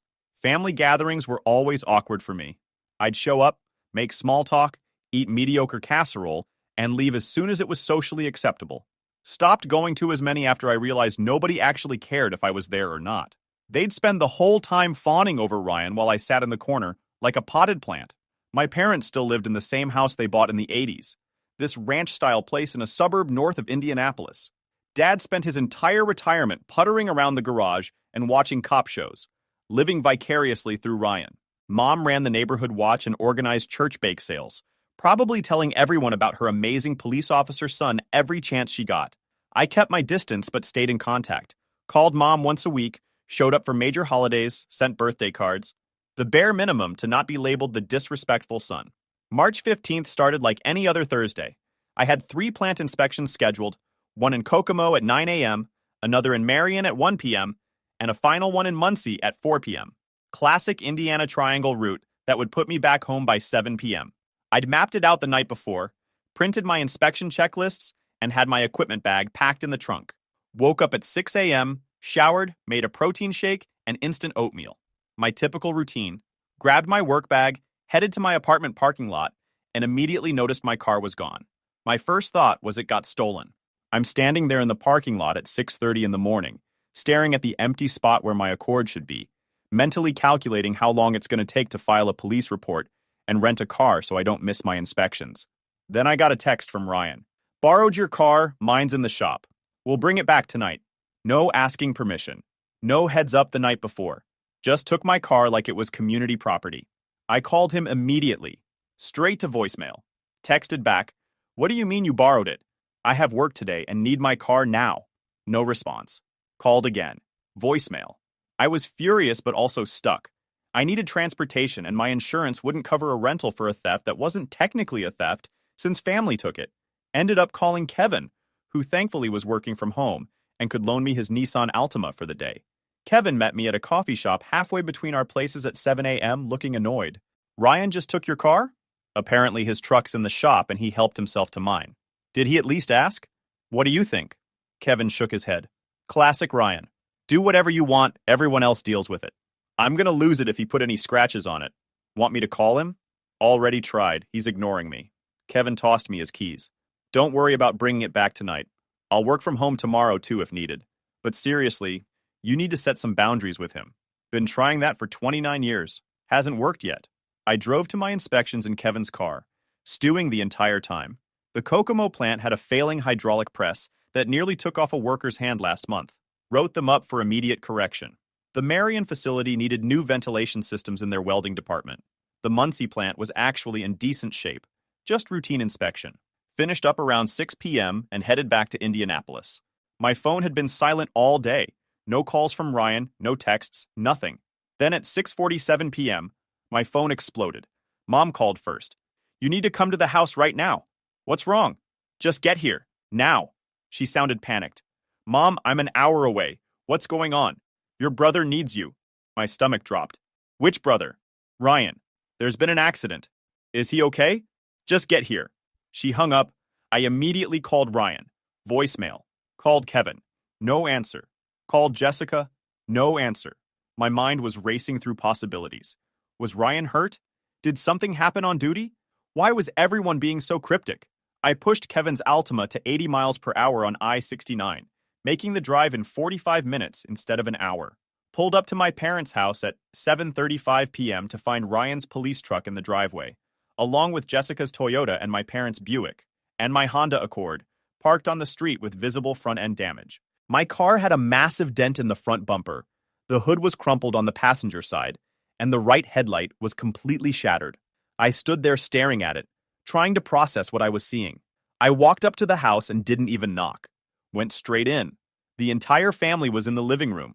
Mom, Dad, Ryan, Danielle, Jessica, all of them looking at me like I'd just walked into a funeral. What happened to my car? Ryan stood up, still in his uniform. We need to talk. What happened to my car? Dad cut in. Son, sit down. We have a situation. I don't want to sit down. I want to know why my car looks like it hit a wall. Mom started crying. Actually crying. This is so terrible. That poor child. My blood went cold. What child? Ryan's jaw was tight. There was an accident this afternoon. What kind of accident? A kid ran into the street. I didn't see them in time. The room started spinning. You hit a child? With my car? It was an accident. How bad? Broken leg, some bruising. They'll be okay. Where's the kid now? Hospital. Did you call the cops? Then I realized how stupid that question was. You are a cop. Did you file a report? Silence. Ryan, did you file a report? More silence. Dad stood up. Now hold on. Did you file a report or not? Ryan finally spoke. No. You hit a child with my car and didn't file a report? It's complicated. How is this complicated? You hit a kid. You call it in. That's literally your job. Danielle spoke up, her voice shaking. He couldn't. Why not? Ryan's face went red. Because I shouldn't have been in that neighborhood. What does that mean? It means I was handling personal business in my uniform during my shift, and if my supervisor finds out, I'm done. The pieces started clicking together. What kind of personal business? That's not important. It's pretty important considering you hit a kid doing whatever it was. Dad stepped between us. The point is, we need to figure out how to handle this situation. The situation is already handled. He reports what happened, accepts the consequences, and makes sure that kid's family is taken care of. Done. Mom shook her head. We can't do that. Why not? Jessica jumped in. Because Ryan has a career. He has a family. Aiden needs his father. And the kid he hit doesn't matter? That's not what she's saying, Dad said. We're trying to protect this family. By lying? Ryan looked me dead in the eye. I need you to say you were driving. I laughed. Actually laughed. You're joking. I'm not. You want me to take the fall for you hitting a kid? Just for now, until things calm down. No. Mom grabbed my arm. Please, he's your brother. He's also a cop who committed a hit and run. It wasn't a hit and run, Ryan said. I went to the hospital. Made sure the kid was okay. Did you tell them you were the driver? No. Then it's a hit and run. Dad's voice got hard. Watch your tone. My tone? Are you serious right now? Your golden boy stole my car without permission, hit a child while doing something he won't even tell us about, left the scene, and now wants me to lie to the police about it. And you're worried about my tone? Ryan stepped closer. You don't understand the situation. Then explain it to me. What were you doing that was so important you couldn't be seen? He didn't answer. That's what I thought. Dad tried again. Son, listen. If Ryan gets blamed for this, he loses his badge. He loses his pension. He loses everything. His whole career is over. Think about Danielle and Aiden. Think about the kid he hit. The kid will be fine, Jessica said. They're already getting medical care. That doesn't make this okay? Mom was full on sobbing now. Please, you're always saying you want to be closer to the family. This is your chance to help us. By committing fraud? By protecting your brother. I looked at Ryan. Say you were driving. Take responsibility. I'll support you through it, but I'm not lying for you. Can't do that. Then we're done here. I turned to leave and Dad grabbed my shoulder. You walk out that door. You're choosing to destroy your brother's life. He destroyed it himself. If you don't help him, we'll have no choice. I stopped. No choice about what? Ryan wouldn't look at me. Dad spoke instead. The car is registered in your name. You gave Ryan permission to use it. If you don't back us up, we'll have to tell the police you loaned it to him knowing what he planned to do. We'll say you were complicit. The room went silent. You're threatening to frame me? We're protecting this family, Mom said. By destroying me instead? You'll be fine, Jessica said. You don't have a career like Ryan's. You're just an inspector. You'll find another job. Just an inspector? We didn't mean it like that, Dad said. How did you mean it? Ryan has more to lose. That's just a fact. So I'm expendable. Stop being dramatic, Jessica snapped. This is about doing what's right for the family. What's right for the family is Ryan owning up to what he did. Ryan's voice was cold now. Are you going to help us or not? No. Then you're making a choice. Yeah, I'm choosing not to be a criminal. Dad's face went hard. Then you leave us no choice. We'll tell them you knew about it. You'll be charged as an accessory. You'd really do that? To protect Ryan? Yes. Mom was still crying.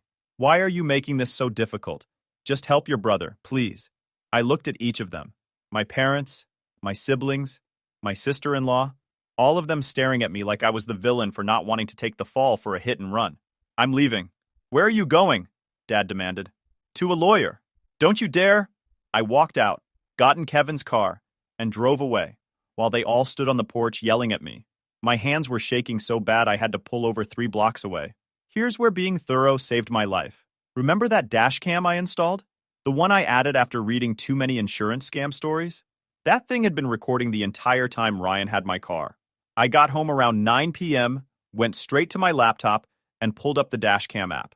The camera had cloud backup, so even though the physical camera was still in my car at my parents' house, all the footage was automatically uploaded. And there was a lot of footage. The video started at 6:42 a.m. when Ryan got in my car at his house. He was in uniform, on duty. He drove through a Burger King drive-thru, then headed to a neighborhood about 20 minutes from his patrol area, parked on a residential street for 15 minutes. At 8:23 a.m., a woman got in the passenger seat. Couldn't see her face clearly, but she was definitely not Danielle. They talked for a few minutes, she handed him something, then got out. Ryan drove to another location, another residential area, this one even further from his patrol zone, parked on the street, sat there for another 20 minutes just looking at his phone. Then at 9:47 a.m., he pulled away from the curb without looking, and a kid on a bike came out from between 2 parked cars. The impact was sickening even on video. The kid went flying. Ryan slammed on the brakes, got out of the car, looked around frantically, then got back in and drove away. He drove straight to the hospital, parked in the emergency room lot, and waited. About 30 minutes later, an ambulance pulled up with the kid. Ryan watched from his car, then drove to my parents' house. The entire thing was recorded. His face, his uniform, the hit, the kid, everything. I downloaded all the footage to 3 separate USB drives and my external hard drive. Then I started making phone calls. First call was to Kevin at 9:30 p.m. I need to crash at your place tonight. What happened? I told him everything. The accident, the family meeting, the threats. They threatened to frame you? Dad said they'd tell the police I was complicit, that I knew what Ryan was planning. That's insane. I have the dash cam footage. Everything. Wait, you recorded all of it? Automatic cloud backup. I've got Ryan in uniform, the hit, him fleeing, everything. Kevin was quiet for a second. What are you going to do? I need a lawyer, a good one.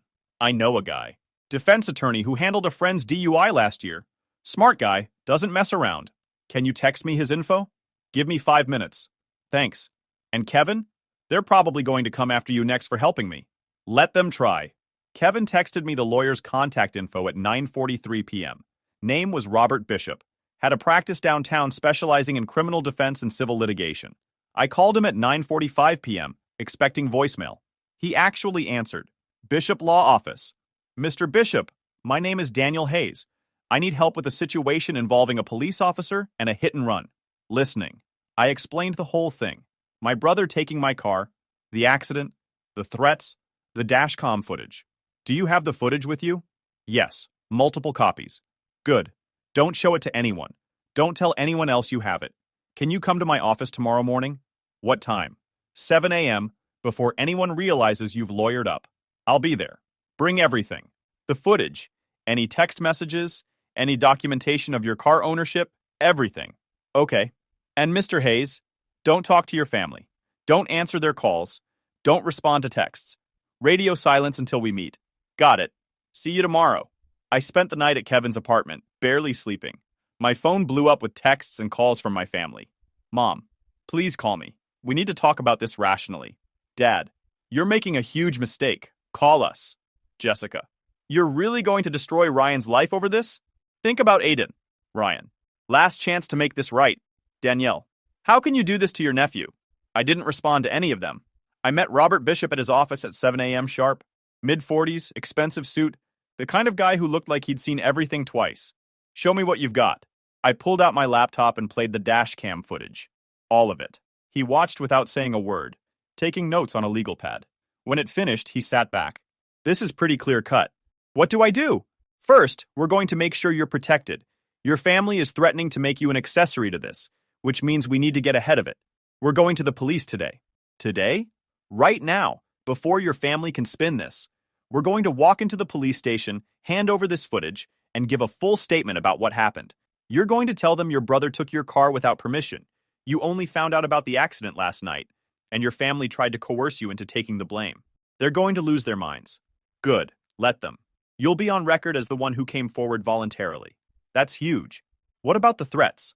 Do you have them in writing? Just the texts asking me to help. That works. We'll include that in the statement. Document everything going forward. Any calls, texts, voicemails, save them all. What happens to Ryan? Not your problem.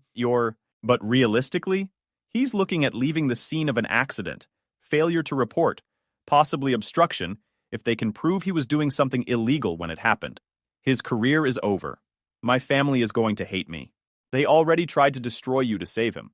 What do you owe them? Good point. We went to the Indianapolis Metropolitan Police Department at 8 a.m. Bishop did most of the talking, explaining the situation to a detective named Wallace. I provided my statement, handed over the dashcam footage, and submitted copies of all the text messages from the night before. Detective Wallace watched the footage twice, his expression getting darker. Your brother is a police officer? Yes, sir. And he asked you to take responsibility for this? Him and my parents both. They threatened you if you didn't? My father said they'd tell you I was complicit if I didn't back up their story. Wallace nodded slowly. Okay, we'll take it from here. Don't contact your brother or your parents. We'll be reaching out to them very soon. What about my car? It's still at their house. We'll impound it as evidence. You'll get it back eventually. Am I in any trouble? No. You're the victim here. Your vehicle was taken and used in the commission of a crime, and your family attempted to coerce you into making false statements. You did the right thing coming forward. We left the station at 9:30 a.m. Bishop walked me to my car. What happens now? Now we wait. They'll investigate, interview your family, probably arrest your brother today or tomorrow. Then things get messy. How messy? Your family is going to retaliate. Expect harassment. Expect them to try turning other relatives against you. Expect them to say you're lying. Document everything. Don't engage. Let me handle it. What about the kid Ryan hit? That's a separate issue. The family will probably file a civil suit against your brother. Maybe against you too, since it's your car. Can they do that? They can try. But we have the footage showing your brother took your car without permission. Any decent lawyer will drop you from the suit once they see it. This is going to get expensive, isn't it? I'll be honest with you. This could get very expensive depending on how far your family pushes this. But I can work with you on payment plans. And if things go the way I think they will, you'll have grounds for a countersuit. Against my own family? Against anyone who caused you damages. Think about it. By noon, my phone was nuclear. Mom called 47 times. I didn't answer any of them. The voicemails were brutal. How could you do this to your brother? To your nephew? You're destroying our family. Your father and I raised you better than this. You're being selfish and vindictive. Ryan is facing criminal charges because of you. I hope you're happy. You dead to us. Don't ever contact this family again. Jessica sent a wall of text messages. Ryan was just arrested at work in front of everyone. His whole department knows. You did that. Aiden asked why the police took Daddy away. What am I supposed to tell him? You're a terrible person for doing this. Everyone at church knows what you did.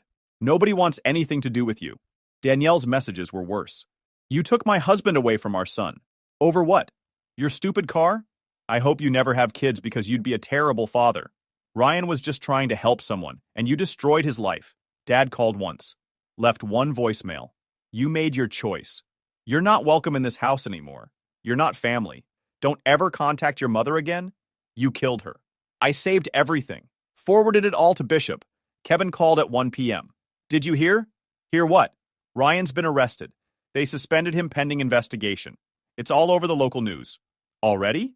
Your dash cam footage leaked somehow. It's everywhere. What? Check Twitter. I pulled up Twitter and searched for Indianapolis hit and run. Sure enough, someone had leaked the footage. Ryan's face was clear. His uniform was clear. The impact was clear. It had 200,000 views and climbing. The comments were savage. Cop hits kid then flees. Why is anyone surprised? This is why nobody trusts police. Hope he goes to jail for a long time. Coward in a uniform. The local news had picked it up. NBC, ABC, CBS. All running stories about a police officer involved in a hit and run, caught on camera, arrested after his brother provided evidence. My phone rang.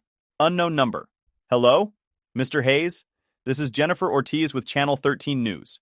We'd like to interview you about your brother's arrest. No comment. The public wants to hear your side of the story. No comment. I hung up. 3 more reporters called in the next hour. I stopped answering. Bishop called at 3 p.m. You see the news? Hard to miss. This is actually good for us. Public opinion is on your side. You're the brother who did the right thing. Doesn't feel good. How's your family treating you? Like I'm a murderer. Save everything. We're going to need it. 2 weeks later, the kid's family filed a lawsuit, named both Ryan and me as defendants, seeking $500,000 in damages for medical bills, pain and suffering, and emotional distress. Bishop filed a motion to dismiss me from the case, providing the dash cam footage showing Ryan took my car without permission. The kid's lawyer, a guy named Paul Hammond, called Bishop directly. Your client is clearly not at fault here. We're dropping him from the suit. Appreciate that. The officer, though? We're going after everything. Ryan was drowning. The criminal case was moving forward. The civil case was piling on. The police department terminated him. Danielle filed for separation. He moved back in with my parents. And my family kept harassing me. Mom showed up at my apartment at 10 p.m. on a Tuesday, banging on the door. Open up. We need to talk. I didn't answer. I know you're in there. Your car is here. Silence. You're tearing this family apart. Is that what you want? Your brother has nothing now? No job, no wife, no son. Are you happy? I called the police. Reported harassment. They made her leave. Jessica started posting about me on social media. Nothing direct, just vague posts about family betrayal and snakes in disguise. Her friends piled on in the comments, none of them knowing the full story. Dad started calling my workplace, trying to get me fired. Called my supervisor and claimed I was unstable, unreliable, stealing company equipment. My boss, thankfully, told him to stop calling or he'd report it to the police. Kevin was the only one supporting me. Even his girlfriend Priya, who'd never met most of the family, was appalled by what they were doing. This is insane, she said over dinner one night. They're acting like Ryan's the victim. He is in their eyes, Kevin said. Golden boy can't do wrong. He hit a child and tried to frame his brother. Details. I met with Bishop regularly to discuss strategy. He'd been documenting every piece of harassment, every threatening message, every attempt by my family to intimidate me. We have enough for a restraining order, he said during one meeting. Multiple counts of harassment, threats, a documented pattern of behavior. Against my whole family? If necessary. But I'm thinking bigger. How much bigger? Defamation, emotional distress, intentional interference with employment. Your father tried to get you fired. Your sister is trashing you publicly. Your mother is showing up at your home. Your brother involved you in a criminal conspiracy without your knowledge or consent. You're saying I should sue them? I'm saying you have grounds. Strong grounds. They're my family. They tried to destroy you to save your brother. They're still trying. At what point do you fight back? I thought about it for 3 days. Then I told him to file. Bishop filed a civil lawsuit against Ryan, my parents, Jessica, and Danielle. Separate claims for each of them. Against Ryan, conversion, stealing my car, negligence, fraud, attempted coercion, emotional distress. Against my parents, harassment, intimidation, coercion, defamation, conspiracy to commit fraud. Against Jessica, defamation, harassment, emotional distress. Against Danielle, harassment, emotional distress. Total amount sought, $750,000 across all defendants. The lawsuits were served 2 weeks later. My phone exploded worse than before. Over 100 calls in the first 24 hours. I blocked all of them. Mom left a voicemail that was just her crying for 3 straight minutes. Dad's voicemail was rage. You're suing your own family? Over what? Your hurt feelings? You've become a monster. Jessica's text, I hope you die alone. Danielle's text, you've ruined everything. Kevin called, holy smokes, dude. You actually sued them. They gave me no choice. Mom is losing it. She's telling everyone you've had a mental breakdown. Of course she is. Are you okay? Honestly? Yeah. For the first time in months, I feel like I'm not just taking punches. Good. Priya and I support you 100%. Thanks, man. The local news picked up the story. Brother Sue's family after hit-and-run cover-up attempt. It went regional, then national. Fox News ran a segment. CNN mentioned it. Twitter had a field day. Public opinion was overwhelmingly on my side. He did the right thing and they tried to destroy him. Sue them all. Family doesn't mean letting criminals get away with crimes. That cop deserves everything coming to him. My parents hired a lawyer, some guy named Philip Turner who specialized in family law. He called Bishop trying to negotiate. Your client is being vindictive. This is tearing apart a family. Your clients tried to frame my client for a crime. They've harassed him for months. They've attempted to interfere with his employment. My client is defending himself. We're willing to issue a public apology and agree to no contact. Not enough. What does he want? Justice, accountability, compensation for damages. He wants money from his own family? He wants them to face consequences for their actions. This is ridiculous. Then we'll see you in court. The criminal case against Ryan moved forward. He pleaded guilty to leaving the scene of an accident, failure to report, and obstruction. Got 2 years in prison, suspended with probation, 500 hours community service, and permanent loss of his police certification. The kid made a full recovery, which was the only good news in this whole thing. The civil case from the kid's family settled with Ryan for $200,000. He had to sell his house to pay it. Our civil cases were still pending. Discovery in a lawsuit is where you get to demand documents, records, communications, everything. Bishop went hard. We subpoenaed phone records showing the calls between family members coordinating their story before they confronted me. We got text messages between Ryan and my parents, planning how they'd convince me to take the fall. We got Jessica's deleted social media posts about me that she thought were gone forever. We got Danielle's emails to my employer trying to get me fired. We got Dad's call logs to my workplace. The evidence was overwhelming. Bishop scheduled depositions, made each of them sit in a room under oath and answer questions. Ryan's deposition was brutal. He had to admit he took my car without permission, that he hit the kid while doing something he wouldn't specify, though his lawyer eventually confirmed it was meeting someone for a personal matter unrelated to police work, and that he fled the scene. Why did you ask your brother to take the fall? I thought he'd help me. By lying to police? By being family? Did you consider the consequences for him? Not really. Did you think about the child you hit? Of course I did. Then why didn't you file a report? I panicked. Did you threaten your brother? No. You didn't tell him the family would frame him if he didn't cooperate? That wasn't me. That was my dad. But you were there? Yes. And you didn't stop him? No. Mom's deposition was worse. She cried through most of it, kept saying she was just trying to protect her son, didn't understand why I was being so cruel. Did you tell your son he was expendable compared to Ryan? Not in those words. What words did you use? I said Ryan had more to lose. Because his career matters more? Because he has a family. Your other son doesn't matter? That's not what I meant. Did you show up at his apartment and bang on his door at 10 p.m.? I wanted to talk to him. After he'd asked you not to contact him? He's my son. Did the police have to remove you from the property? Yes. Dad's deposition was all anger and deflection. Kept saying I was ungrateful, that I'd always been the problem child, that I was using this situation for attention. Did you attempt to get your son fired from his job? I called his boss to express concerns. What concerns? That he was unstable. Based on what? He was suing his own family. After that family tried to frame him for a crime? We weren't framing anyone. You told him you'd say he was complicit if he didn't take the blame. That's not framing. That's protecting Ryan. At your other son's expense? Sometimes sacrifices have to be made. Jessica's deposition revealed she'd organized a social media campaign against me, coordinating with extended family to trash my reputation online. Danielle's deposition showed she'd sent over 200 harassing texts and tried to get my insurance canceled by claiming I was an unsafe driver. The evidence piled up. Text chains, emails, phone records, witness statements. Bishop built an airtight case. 6 months into litigation, Turner called Bishop. My clients want to settle. I'm listening. They'll agree to permanent no contact, public apology, and $50,000. Not even close. What do you want? $600,000 total. Split among defendants based on their level of involvement. Ryan pays the most, then your parents, then the others. Public apology on social media from each of them. Permanent restraining orders. And they cover my client's legal fees. That's insane. Those are the terms. They can't pay that much. They should have thought about that before they tried to destroy my client. Nobody is going to agree to that. Then we go to trial. The dash cam footage gets played for a jury. The text messages get read out loud. The depositions become public record.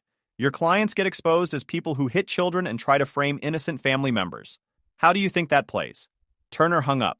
2 weeks later, he called back. They'll do $400,000. That's as high as they'll go? $550,000 and we have a deal. They don't have that much. They can sell assets. Borrow from retirement. Figure it out. Another week passed. Turner called again. $500,000. Final offer. They're mortgaging the house to pay it. Bishop looked at me. Your call. How's it split? Ryan pays $200,000. Your parents pay $200,000. Jessica pays $50,000. Danielle pays $50,000. Plus public apologies and restraining orders. I thought about it. Ryan was already broke from the kids' lawsuit. My parents would be in debt for the rest of their lives. Jessica and Danielle would be buried in payments for years. Take it. Settlement was signed in September. 6 months after everything started. Ryan had to post a public statement on social media admitting he hit a child, fled the scene, and tried to coerce me into taking the blame. His post got 400,000 views before he deleted his accounts entirely. My parents posted their apology on Facebook. Their church friends saw it. The comments section was brutal. Within 2 weeks, they'd been quietly removed from 3 different volunteer committees. Jessica and Danielle posted shorter apologies. Jessica's husband saw hers and filed for separation 2 days later. Apparently, finding out your wife participated in framing someone was his breaking point. The restraining orders went into effect immediately. Permanent. None of them could contact me, approach me, or mention me anywhere. Violations meant jail time. The money took 3 months to come in. Ryan liquidated his retirement fund. $200,000 gone. He'd already lost everything from the kids' lawsuit, so this finished him off completely. My parents took a second mortgage on their house at 68 years old. $200,000 debt they'll be paying until they die. Dad had to come out of retirement and get a job at Home Depot. Mom started working part-time at the church daycare. Jessica borrowed from 3 different family friends. Her credit score tanked. She had to sell her car and downgrade to something with 150,000 miles. Danielle borrowed from her parents, who now refused to speak to Ryan. Her whole family cut them both off. I paid Bishop his $150,000 in fees, bought a new Accord to replace the totaled one, and invested the rest. Kevin cut off everyone except me. He and Priya got engaged 3 months later. I'm the best man. The kid made a full recovery. His parents sent me a thank you card with a photo of him back on his bike. Ryan's working at a sporting goods store now. Assistant manager making $42,000 a year. He and Danielle moved to Kentucky to start over. Mom tried sending cards to Kevin's place twice. He returned them unopened. Dad called Kevin once trying to arrange a meeting. Kevin told him to respect the restraining order or get arrested. Jessica's divorce finalized in December. She moved into a studio apartment and lost most of her friends when the story came out. My parents are still in their house but struggling. Dad works 30 hours a week at 69 years old. Mom works 20 hours at the church daycare. They'll be paying off that mortgage until they're 85. Extended family heard everything. Most reached out saying they'd have done the same thing. My mom's sister hasn't spoken to her in 8 months. Ryan's old department opened an internal affairs investigation. 3 other cops got suspended for not reporting what they knew. The local news did a follow-up story 6 months later. It went semi-viral again. Got interviewed by 2 podcasts about police accountability. 14 months since the accident. Still doing equipment inspections. Got promoted to senior inspector last month. $12,000 raise. Kevin and Priya are getting married soon. Small ceremony, just friends. I'm the best man. Got a 2-bedroom condo. First real home office. Started dating a safety consultant I met through work. 3rd date she asked about my family. Told her everything. She said, good for you, and meant it. Mom violated the restraining order once. Showed up at my condo. Bishop called the cops. She spent 4 hours in jail. Judge extended the restraining order another 5 years. Ryan's a manager now at the sporting goods store. $55,000 salary. Still nowhere near cop money. He'll never get another law enforcement job. Background checks make sure of that. Jessica's working 2 jobs to pay off that $50,000. 6 more years to go. Danielle's parents made her and Ryan sign a repayment agreement. $500 a month. 8 years left. Dad quit Home Depot after his manager asked about the news story. Working at Lowe's now making less money. Final update. Last week I got an email from someone claiming to be a producer for a true crime documentary series. They want to do an episode about the case. Offered me $15,000 for an interview. Haven't decided yet. Bishop says it's my call, but the story's already public record anyway. Kevin thinks I should do it. Says it might help other people in similar situations realize they don't have to protect family members who do wrong. Priya thinks I should pass. Says I've moved on and don't need to relive it. The girlfriend says, do whatever feels right. I'm leaning toward yes. Not for the money, but because Ryan's still out there telling people he was the victim in all this. That I destroyed his life over a mistake. That I'm the bad guy who turned on family. Documentary would set the record straight. Show the dashcam footage. Show the texts. Show the depositions. Show exactly what kind of people ask their son to take the fall for a hit and run. But honestly, I've already won. Ryan's broke. My parents are broke. Jessica's broke. Danielle's broke. I've got a promotion, a condo, a girlfriend, and zero family drama. Kevin's getting married, and I'm the best man. The kid made a full recovery. Nobody's harassing me anymore because they legally can't. That dash cam was the best $200 I ever spent. So yeah, Reddit, that's where things stand. Cop brother stole my car, hit a kid, tried to frame me, got the whole family to pile on. I sued everyone, won, and they all paid up. Would I do it again? In a heartbeat. Sometimes the only way to win is to go scorched earth and let everyone burn. Don't let people walk on you just because they share your DNA. If you enjoyed this video, please hit that subscribe button. It really helps the channel and help us bring you more and better stories. Thanks. My boss fired me right after I closed a $612 million deal, calling me replaceable.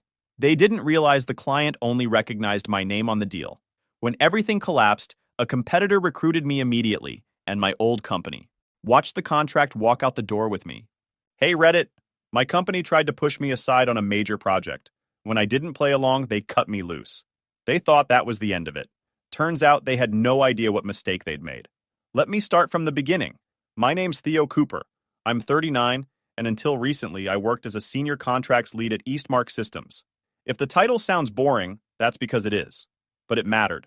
Whenever sales promised the client something impossible, I was the one who had to turn it into something legal and realistic. If a detail could blow up later, it usually started on my desk first. My days started early because half the people we worked with lived across the ocean. By 6:30, I'd be on a call with our team in Germany, walking them through documents that sales and engineering somehow always managed to disagree on. By 8, I'd be fixing a delivery schedule that made no sense. Then a compliance check, then a technical walkthrough, then a pricing fix. It was routine chaos, and I was the one who kept it from falling apart. The biggest job that year was a $612 million contract with Aurelia Defense Group, a global-level client that treated paperwork like law. They had 3 simple rules: weekly calls to track progress, one person in charge of every major decision, no vague answers, no excuses. Their COO, Thomas Keller, was direct. If you told him something on Tuesday, he expected it to still be true on Friday. That alone eliminated most people on our side. A few months in, he asked for one person to be the oversight lead, the name he could rely on. After watching everyone else drop balls, he picked me. From that moment, everything ran through me. Aurelia emailed me directly. Engineers waited for my approval before moving forward. Compliance wouldn't send anything unless I checked it first. Not because I was special, because someone needed to be consistent, and I was the only one willing to actually do the job. By month 7, I was on 2 or 3 calls a week with Aurelia. They asked about progress, risks, testing, shipping, certifications, anything that could affect the final outcome. If a paragraph in the contract looked like it might confuse someone in another country, Thomas wanted it rewritten immediately. Every update created more updates, and somehow all of them came back to me. Near the end, the pressure got worse. Aurelia added extra checks, extra reviews, extra confirmations. When the final round was approved, Thomas sent 3 words: "This is acceptable." That was the Aurelia version of a celebration. No speeches, no congratulations. Just a green light to move forward. Once the deal was officially signed, Aurelia immediately asked for our implementation plan. They also wanted confirmation that the oversight names were still correct. My name, Operational Authority Theo Cooper, was in the contract. I confirmed it and attached the pages. That's when Eastmark started acting strange. A kickoff meeting popped onto my calendar the same afternoon. Normally, I ran those. I logged in early, opened everything I needed, prepared like usual. 2 minutes before the meeting began, the organizer changed. The title changed. And suddenly Jason Miller was listed as the host. Jason was 34, great at giving polished speeches, not great at understanding contracts. He'd helped on the edges of the deal, but he'd never led anything important. At first, I assumed someone clicked the wrong button. 5 minutes later, a message popped up. Jason will handle implementation coordination. Join if needed. The meeting started, and Jason talked like he'd been part of the whole thing. He skipped the pieces Aurelia actually cared about. Real deadlines, required steps, risks that needed managing. A few people seemed confused that I wasn't speaking, but the meeting rolled on anyway. Right after, an internal email went out. Implementation point of contact, Jason Miller. The deal was finished. And somehow, the entire structure around it flipped in the same week. The Monday after Jason got handed the implementation point title, the shift started quietly. You had to pay attention to see it, but I always paid attention. At 8 in the morning, the first project call invite showed up. Jason was listed as the one running it. My name was still buried in the original description, but now I was pushed down to optional, join if needed. Corporate bravery at its finest. While I was looking at the invite, Aurelia emailed me directly. They needed an updated timeline on one of the parts being certified. Easy question, fast answer expected. I forwarded it to Jason and copied the director. 20 minutes later, Jason sent back his rookie line. I'll loop in the right groups. That usually means, give me time to figure this out. No follow-up ever came. By noon, procurement reached out, asking about a quantity change Aurelia mentioned earlier. I told them to ask Jason. He was the new face of the project. We already did, they said. Still waiting. Translation. The workflow was already slowing down, and Aurelia wasn't the type of client that tolerated slow. Tuesday morning, I checked the project dashboard. My name, once tied to the important parts, had quietly disappeared. Under contract oversight, the system now said, pending update, which is the polite corporate way of saying, someone changed things without understanding what they changed. At 9, the weekly update call started. Jason led it like he'd rehearsed in a mirror. Script open, voice steady, pretending he was in control. Engineering asked about 2 details we'd already settled with Aurelia months ago. Jason gave the classic stall. Let me verify and follow up. He didn't. Later that afternoon, Aurelia emailed me again, this time from Thomas himself. He wanted confirmation that 2 tasks were still on schedule. Straight to me, not Jason. I forwarded it to Jason and gave him a short explanation so he wouldn't get lost. His reply? Can you handle this one? I'm prepping internal materials. Sure he was. I emailed Thomas the correct details and the exact section references. Anything he needed was already in the executed package Aurelia had on their side. Thomas responded, understood. Simple, efficient, the way things used to be. By Wednesday, everything inside the company had shifted. Teams that normally asked me first were now forced to go through Jason. Good for hierarchy, bad for progress. His answers took longer, and half the time he explained things incorrectly. People began sending me his replies privately. Is this accurate? Does this match the contract? I corrected them, sent the right info, and watched Jason repost my explanations with slightly different wording, as if that made him look like he knew what he was doing. Midweek, HR sent me a calendar invite titled Position Alignment Review Next Steps. THR and legal together in one room? That's not a review, that's a decision. Later that day, the updated org chart went live. My role quietly shifted from senior contracts lead, program oversight to senior contracts support. A soft demotion disguised as a formatting update. Thursday morning, Aurelia emailed again, this time asking for confirmation on 2 documents. They didn't send the request to the new process Eastmark kept bragging about. They emailed me directly. I forwarded the request to the project team and attached the correct files. Engineering messaged me almost instantly.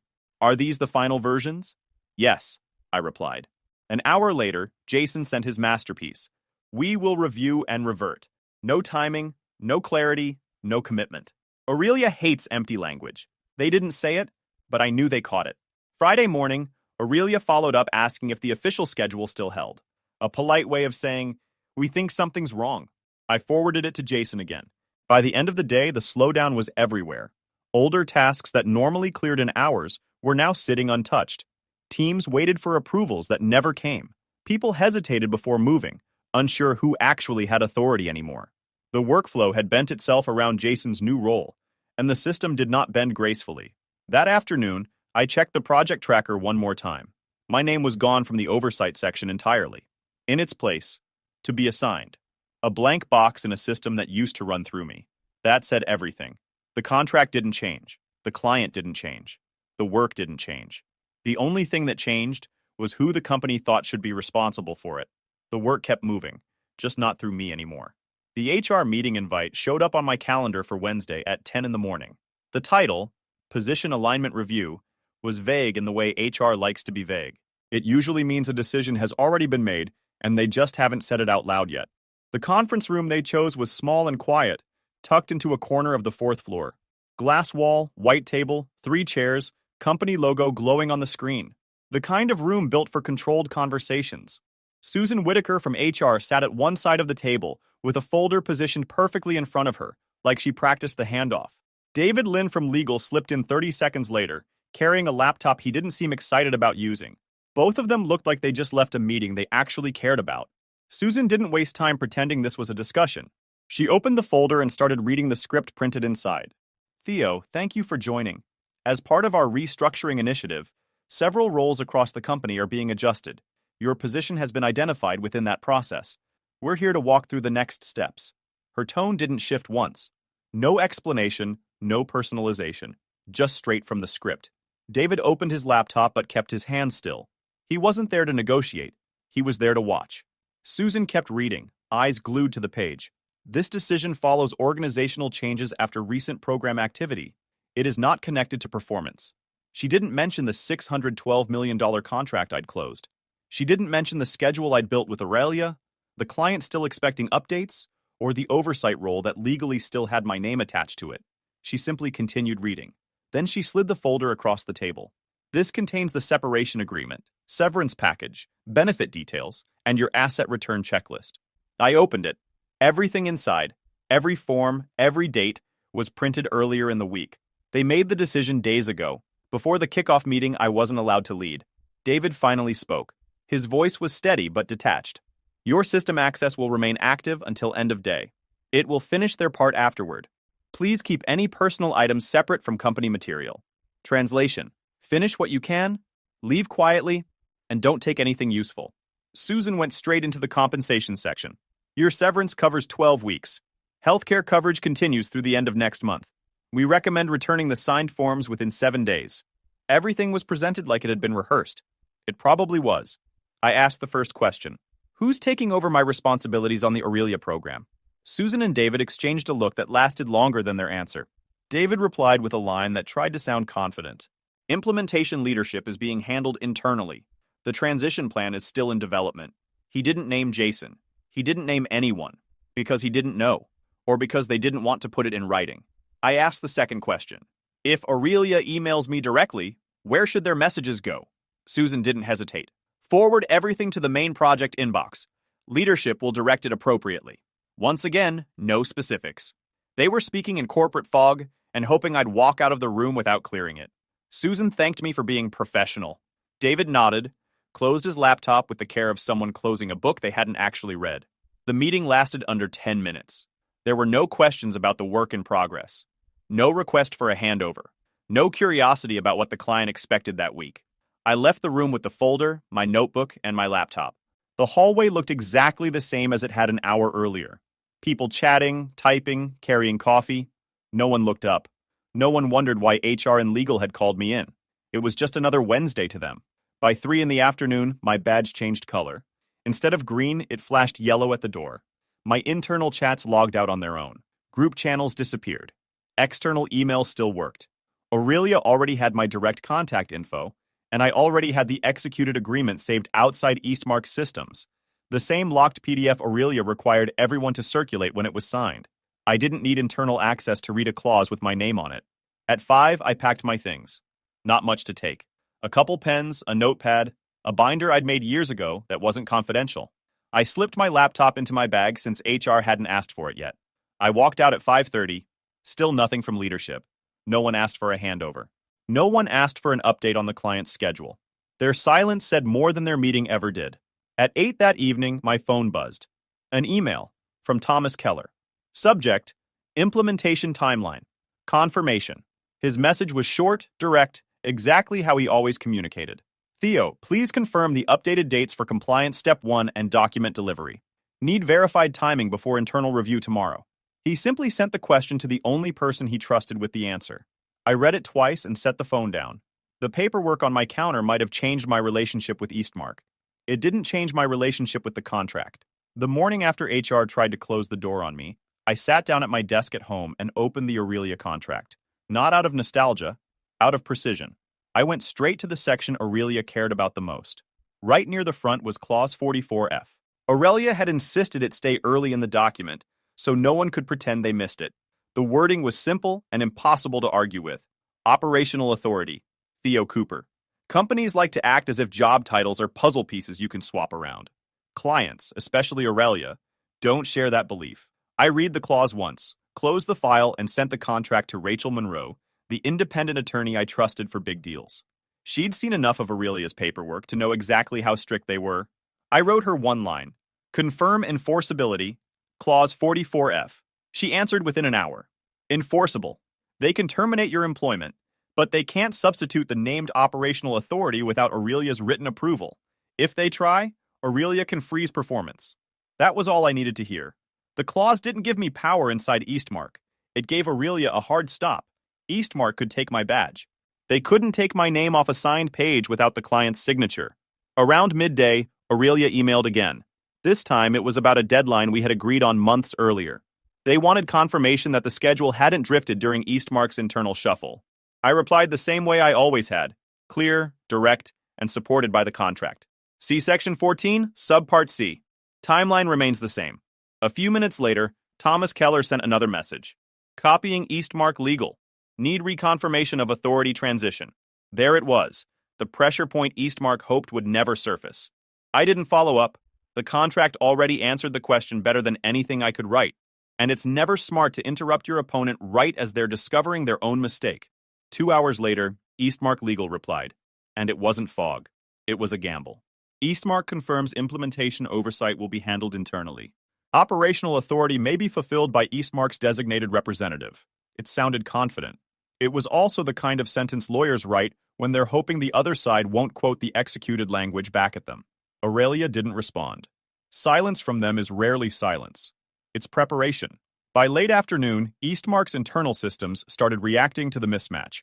Procurement paused vendor onboarding because they couldn't locate a valid approval. Compliance added warning tags to 2 items waiting for signatures. Their workflow controls recognized something leadership didn't. The approvals were still mapped to the authority record created off the executed agreement, and Jason didn't match it. Jason tried to get ahead of it. He sent a mass update saying timelines were under review, and he would clarify things soon. Aurelia's reply came quickly. The tone was polite but colder than usual. Please confirm operational authority as defined in the executed agreement. They included the text of Clause 44F word for word. When a client copies your contract back at you, the problem is already larger than anyone wants to admit. Jason didn't respond. He forwarded it to legal. Legal forwarded it to leadership. Leadership forwarded it back to legal. After that, I stopped answering anything that wasn't already anchored in the executed agreement. Not out of spite, out of correctness. I wasn't employed by Eastmark anymore, and I wasn't going to be their unofficial authority just because they'd broken their own structure. If Eastmark wanted me involved, they could put it in writing. If Aurelia wanted a substitution, Eastmark could request it the way the executed agreement required. Emails moving in circles always mean the same thing. No one wants their name on the solution because no one has one. By Wednesday, the impact was impossible to hide. Vendor onboarding froze completely. Engineering held 2 work packets waiting for approvals they couldn't obtain. Document flow slowed to a crawl. The company wasn't malfunctioning. It was waiting for a signature the system no longer recognized. I kept my hands off their mess. No meetings, no approvals, no transition. If Aurelia contacted me, I answered exactly 2 things. What the executed agreement said, and the boundary that I was no longer employed by Eastmark and wasn't authorizing new work. Rachel emailed again. If Aurelia pushes this, they can legally freeze the entire program. I knew that. Aurelia never bluffs. Their structure doesn't allow improvisation. Later in the afternoon, Thomas emailed me directly. Need confirmation that testing milestones still match the approved sequence. I replied with the section reference from the executed agreement and 1 line of boundary. I was no longer employed by Eastmark, and I wasn't authorizing new work. If Aurelia wanted a substitution, Eastmark needed to request it in writing and get Aurelia's approval. Thomas replied, "Thank you." Simple, direct, the way it had always worked. Then he forwarded the entire thread to Eastmark's legal team with 1 line. Please clarify internal oversight handling. A polite way of saying, someone better fix this, and fast. Soon after, legal issued an internal notice titled Continuity Concern Aurelia Program. It listed the exact issues everyone was seeing. Oversight didn't match the contract. Client wanted answers. Work was slowing down. Immediate action required. They didn't need to include my name. It was already printed in the one place that mattered. As the week continued, everything slowed even further. Jason tried responding to new questions from Aurelia, but he kept giving uncertain answers or flat-out incorrect ones. Each time, Aurelia sent a follow-up asking for clarification, and he fell further behind. Late Thursday, someone from compliance messaged me privately. 3 approvals stuck. Wrong signatory.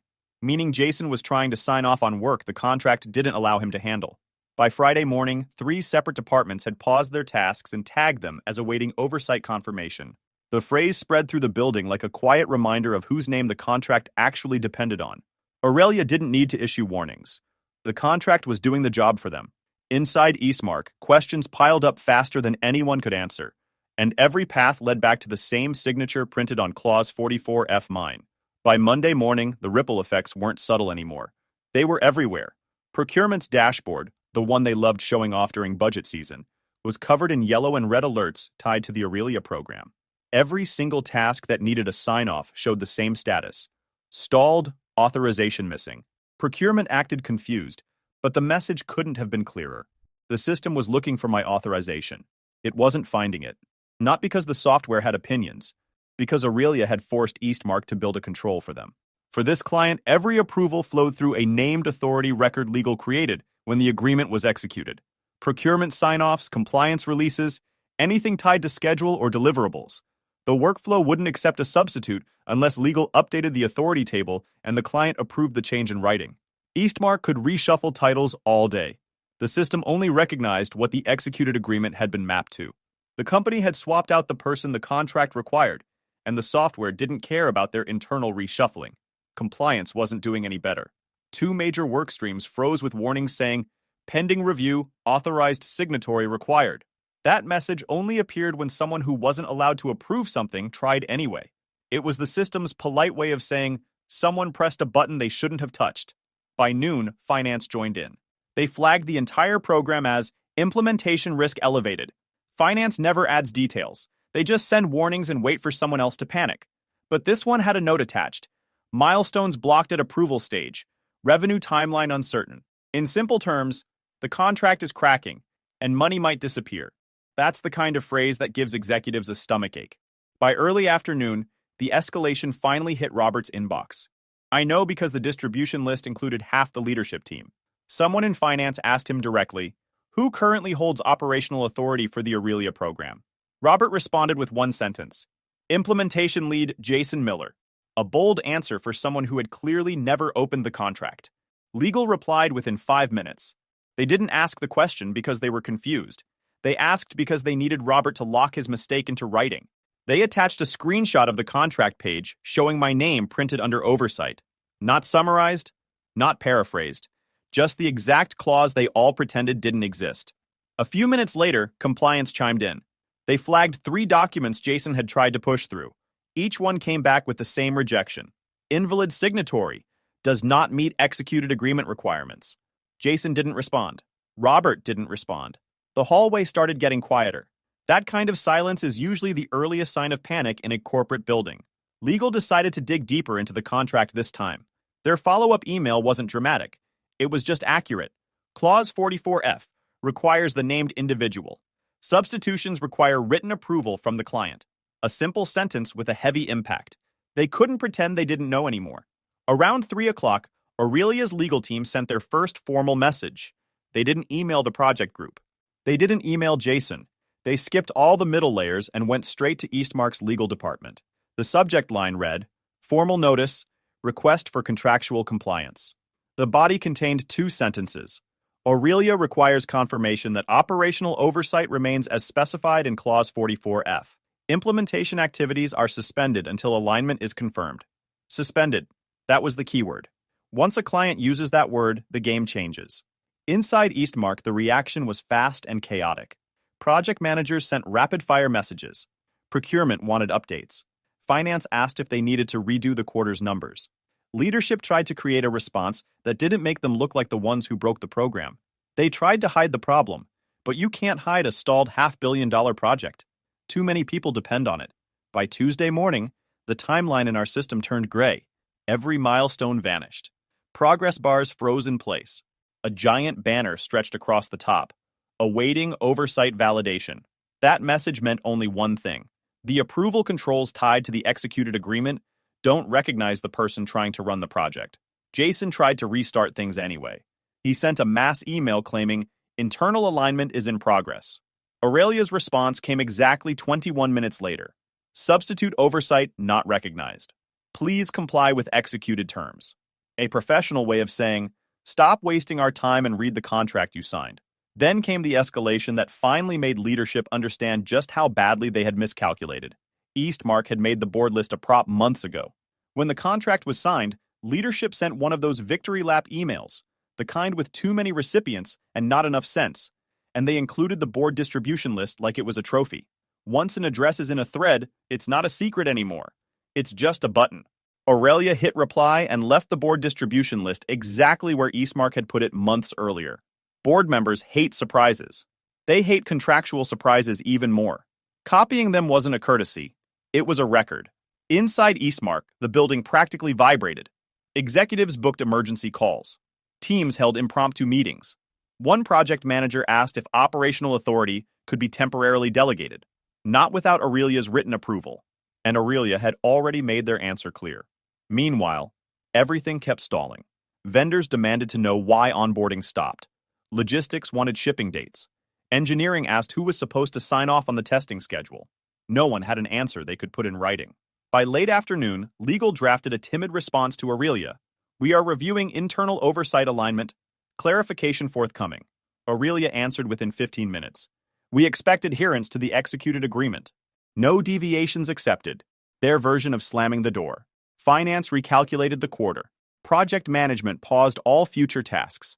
Compliance froze document releases. Procurement held vendor slots with no idea what to tell suppliers. The entire program was sitting in the middle of the road with its engine off. The contract didn't malfunction. It wasn't outdated. It didn't need fixing. It simply stopped responding. Because the one condition Eastmark ignored was the one condition Aurelia enforced without hesitation. Corporate reshuffling doesn't outrank a signed page. A name was printed on that page. It wasn't Jason's. By the next Monday, the freeze wasn't hidden anymore. It wasn't subtle. It was loud, obvious, and spread across the entire building. Engineering tasks sat untouched, like someone had unplugged the whole department. Procurement deadlines passed without any movement. Compliance screens flashed the same message everywhere. Oversight validation required. Nothing was moving because nothing could move. The building didn't feel calm. It felt stalled. At 9:43, my phone lit up. Robert was calling me. Not emailing, not messaging, calling. I let it ring twice before I answered. "We need to discuss the Aurelia situation," he said. His voice was tight, like he'd practiced sounding relaxed and failed. I stayed steady. "I'm not with Eastmark anymore. HR made that decision pretty clear." "We're aware," he said. "But we need a temporary arrangement to stabilize implementation, just until things settle." "Talk to Aurelia," I said. "They're the ones following the contract." He let out a frustrated breath. "Theo, don't make this difficult." "I'm not making anything," I replied. "I'm telling you what's real." There was a quiet beat where he realized the conversation wasn't going anywhere useful. "We'll put something in writing," he finally said. "Do that," I replied, and hung up. 20 minutes later, legal sent a consulting proposal with a hopeful subject line, "Interim Oversight Support Opportunity." Their offer didn't match their enthusiasm. They wanted me to step in for 30 days, at a rate half of what they'd pay an outside team, written like they expected me to be thankful for it. I didn't respond. 30 minutes after that, HR sent their version. Revised transition package for short-term collaboration. They bumped the rate slightly, added something called a relationship bonus, and emphasized that they needed me to start as soon as possible. The urgency was obvious, but they were pretending it wasn't. I closed the email without responding. Around noon, Aurelia sent a message addressed to Eastmark's legal team and leadership. Operational oversight must align with Clause 44F by end of week. Failure to comply will result in suspension of the contract under Section 19. End of week. 4 days left. Legal immediately messaged leadership. We cannot bring the program into compliance without restoring the named oversight or obtaining written client approval. Written approval was never coming. Aurelia already rejected the swap once. The email chain looked like a group of people trying every door in a hallway that only had one exit. and they'd already sealed that exit shut themselves. By mid-afternoon, Robert tried again. This time he emailed me. Theo, please confirm availability for short-term engagement. Critical work is blocked. We need immediate resolution. I sent one sentence back. I decline. Refer to the executed agreement. That was it. No softening, no justification. If they needed clarity, they could read the contract they'd signed. An hour later, a meeting invite labeled Aurelia Recovery Plan circulated inside Eastmark. I wasn't on it, but someone forwarded me a screenshot. Half the leadership team was listed. Jason's name was there too. Even he couldn't hide from this one. Inside the company, the freeze had become so obvious that people with zero connection to Aurelia started asking questions. Why isn't procurement doing anything? Why are compliance checks stuck? Why did finance update the projections? The answer was simple. Aurelia wouldn't accept oversight that didn't match the contract. The entire project was waiting for the company to fix a mistake they kept denying. Jason tried to recover by sending Aurelia a long email filled with bullet points, fresh deadlines, and a temporary structure he probably Googled. It read like something copied from a project management blog. Aurelia responded with a single line. Proposal rejected. Oversight must match agreement. They CC'd the board again. Jason didn't send another email after that. On Wednesday morning, legal sent Aurelia another attempt. Would Aurelia consider recognizing interim oversight for limited functions? Aurelia replied 20 minutes later, no. No extra sentences. No explanation. Just the answer the contract required. Later that afternoon, someone in quality assurance emailed me privately. We're stuck. Can you clarify what's happening? I replied, quality tasks require the approved operational authority in the executed agreement. Eastmark ended my employment, so I'm not authorizing anything. That mismatch is the block.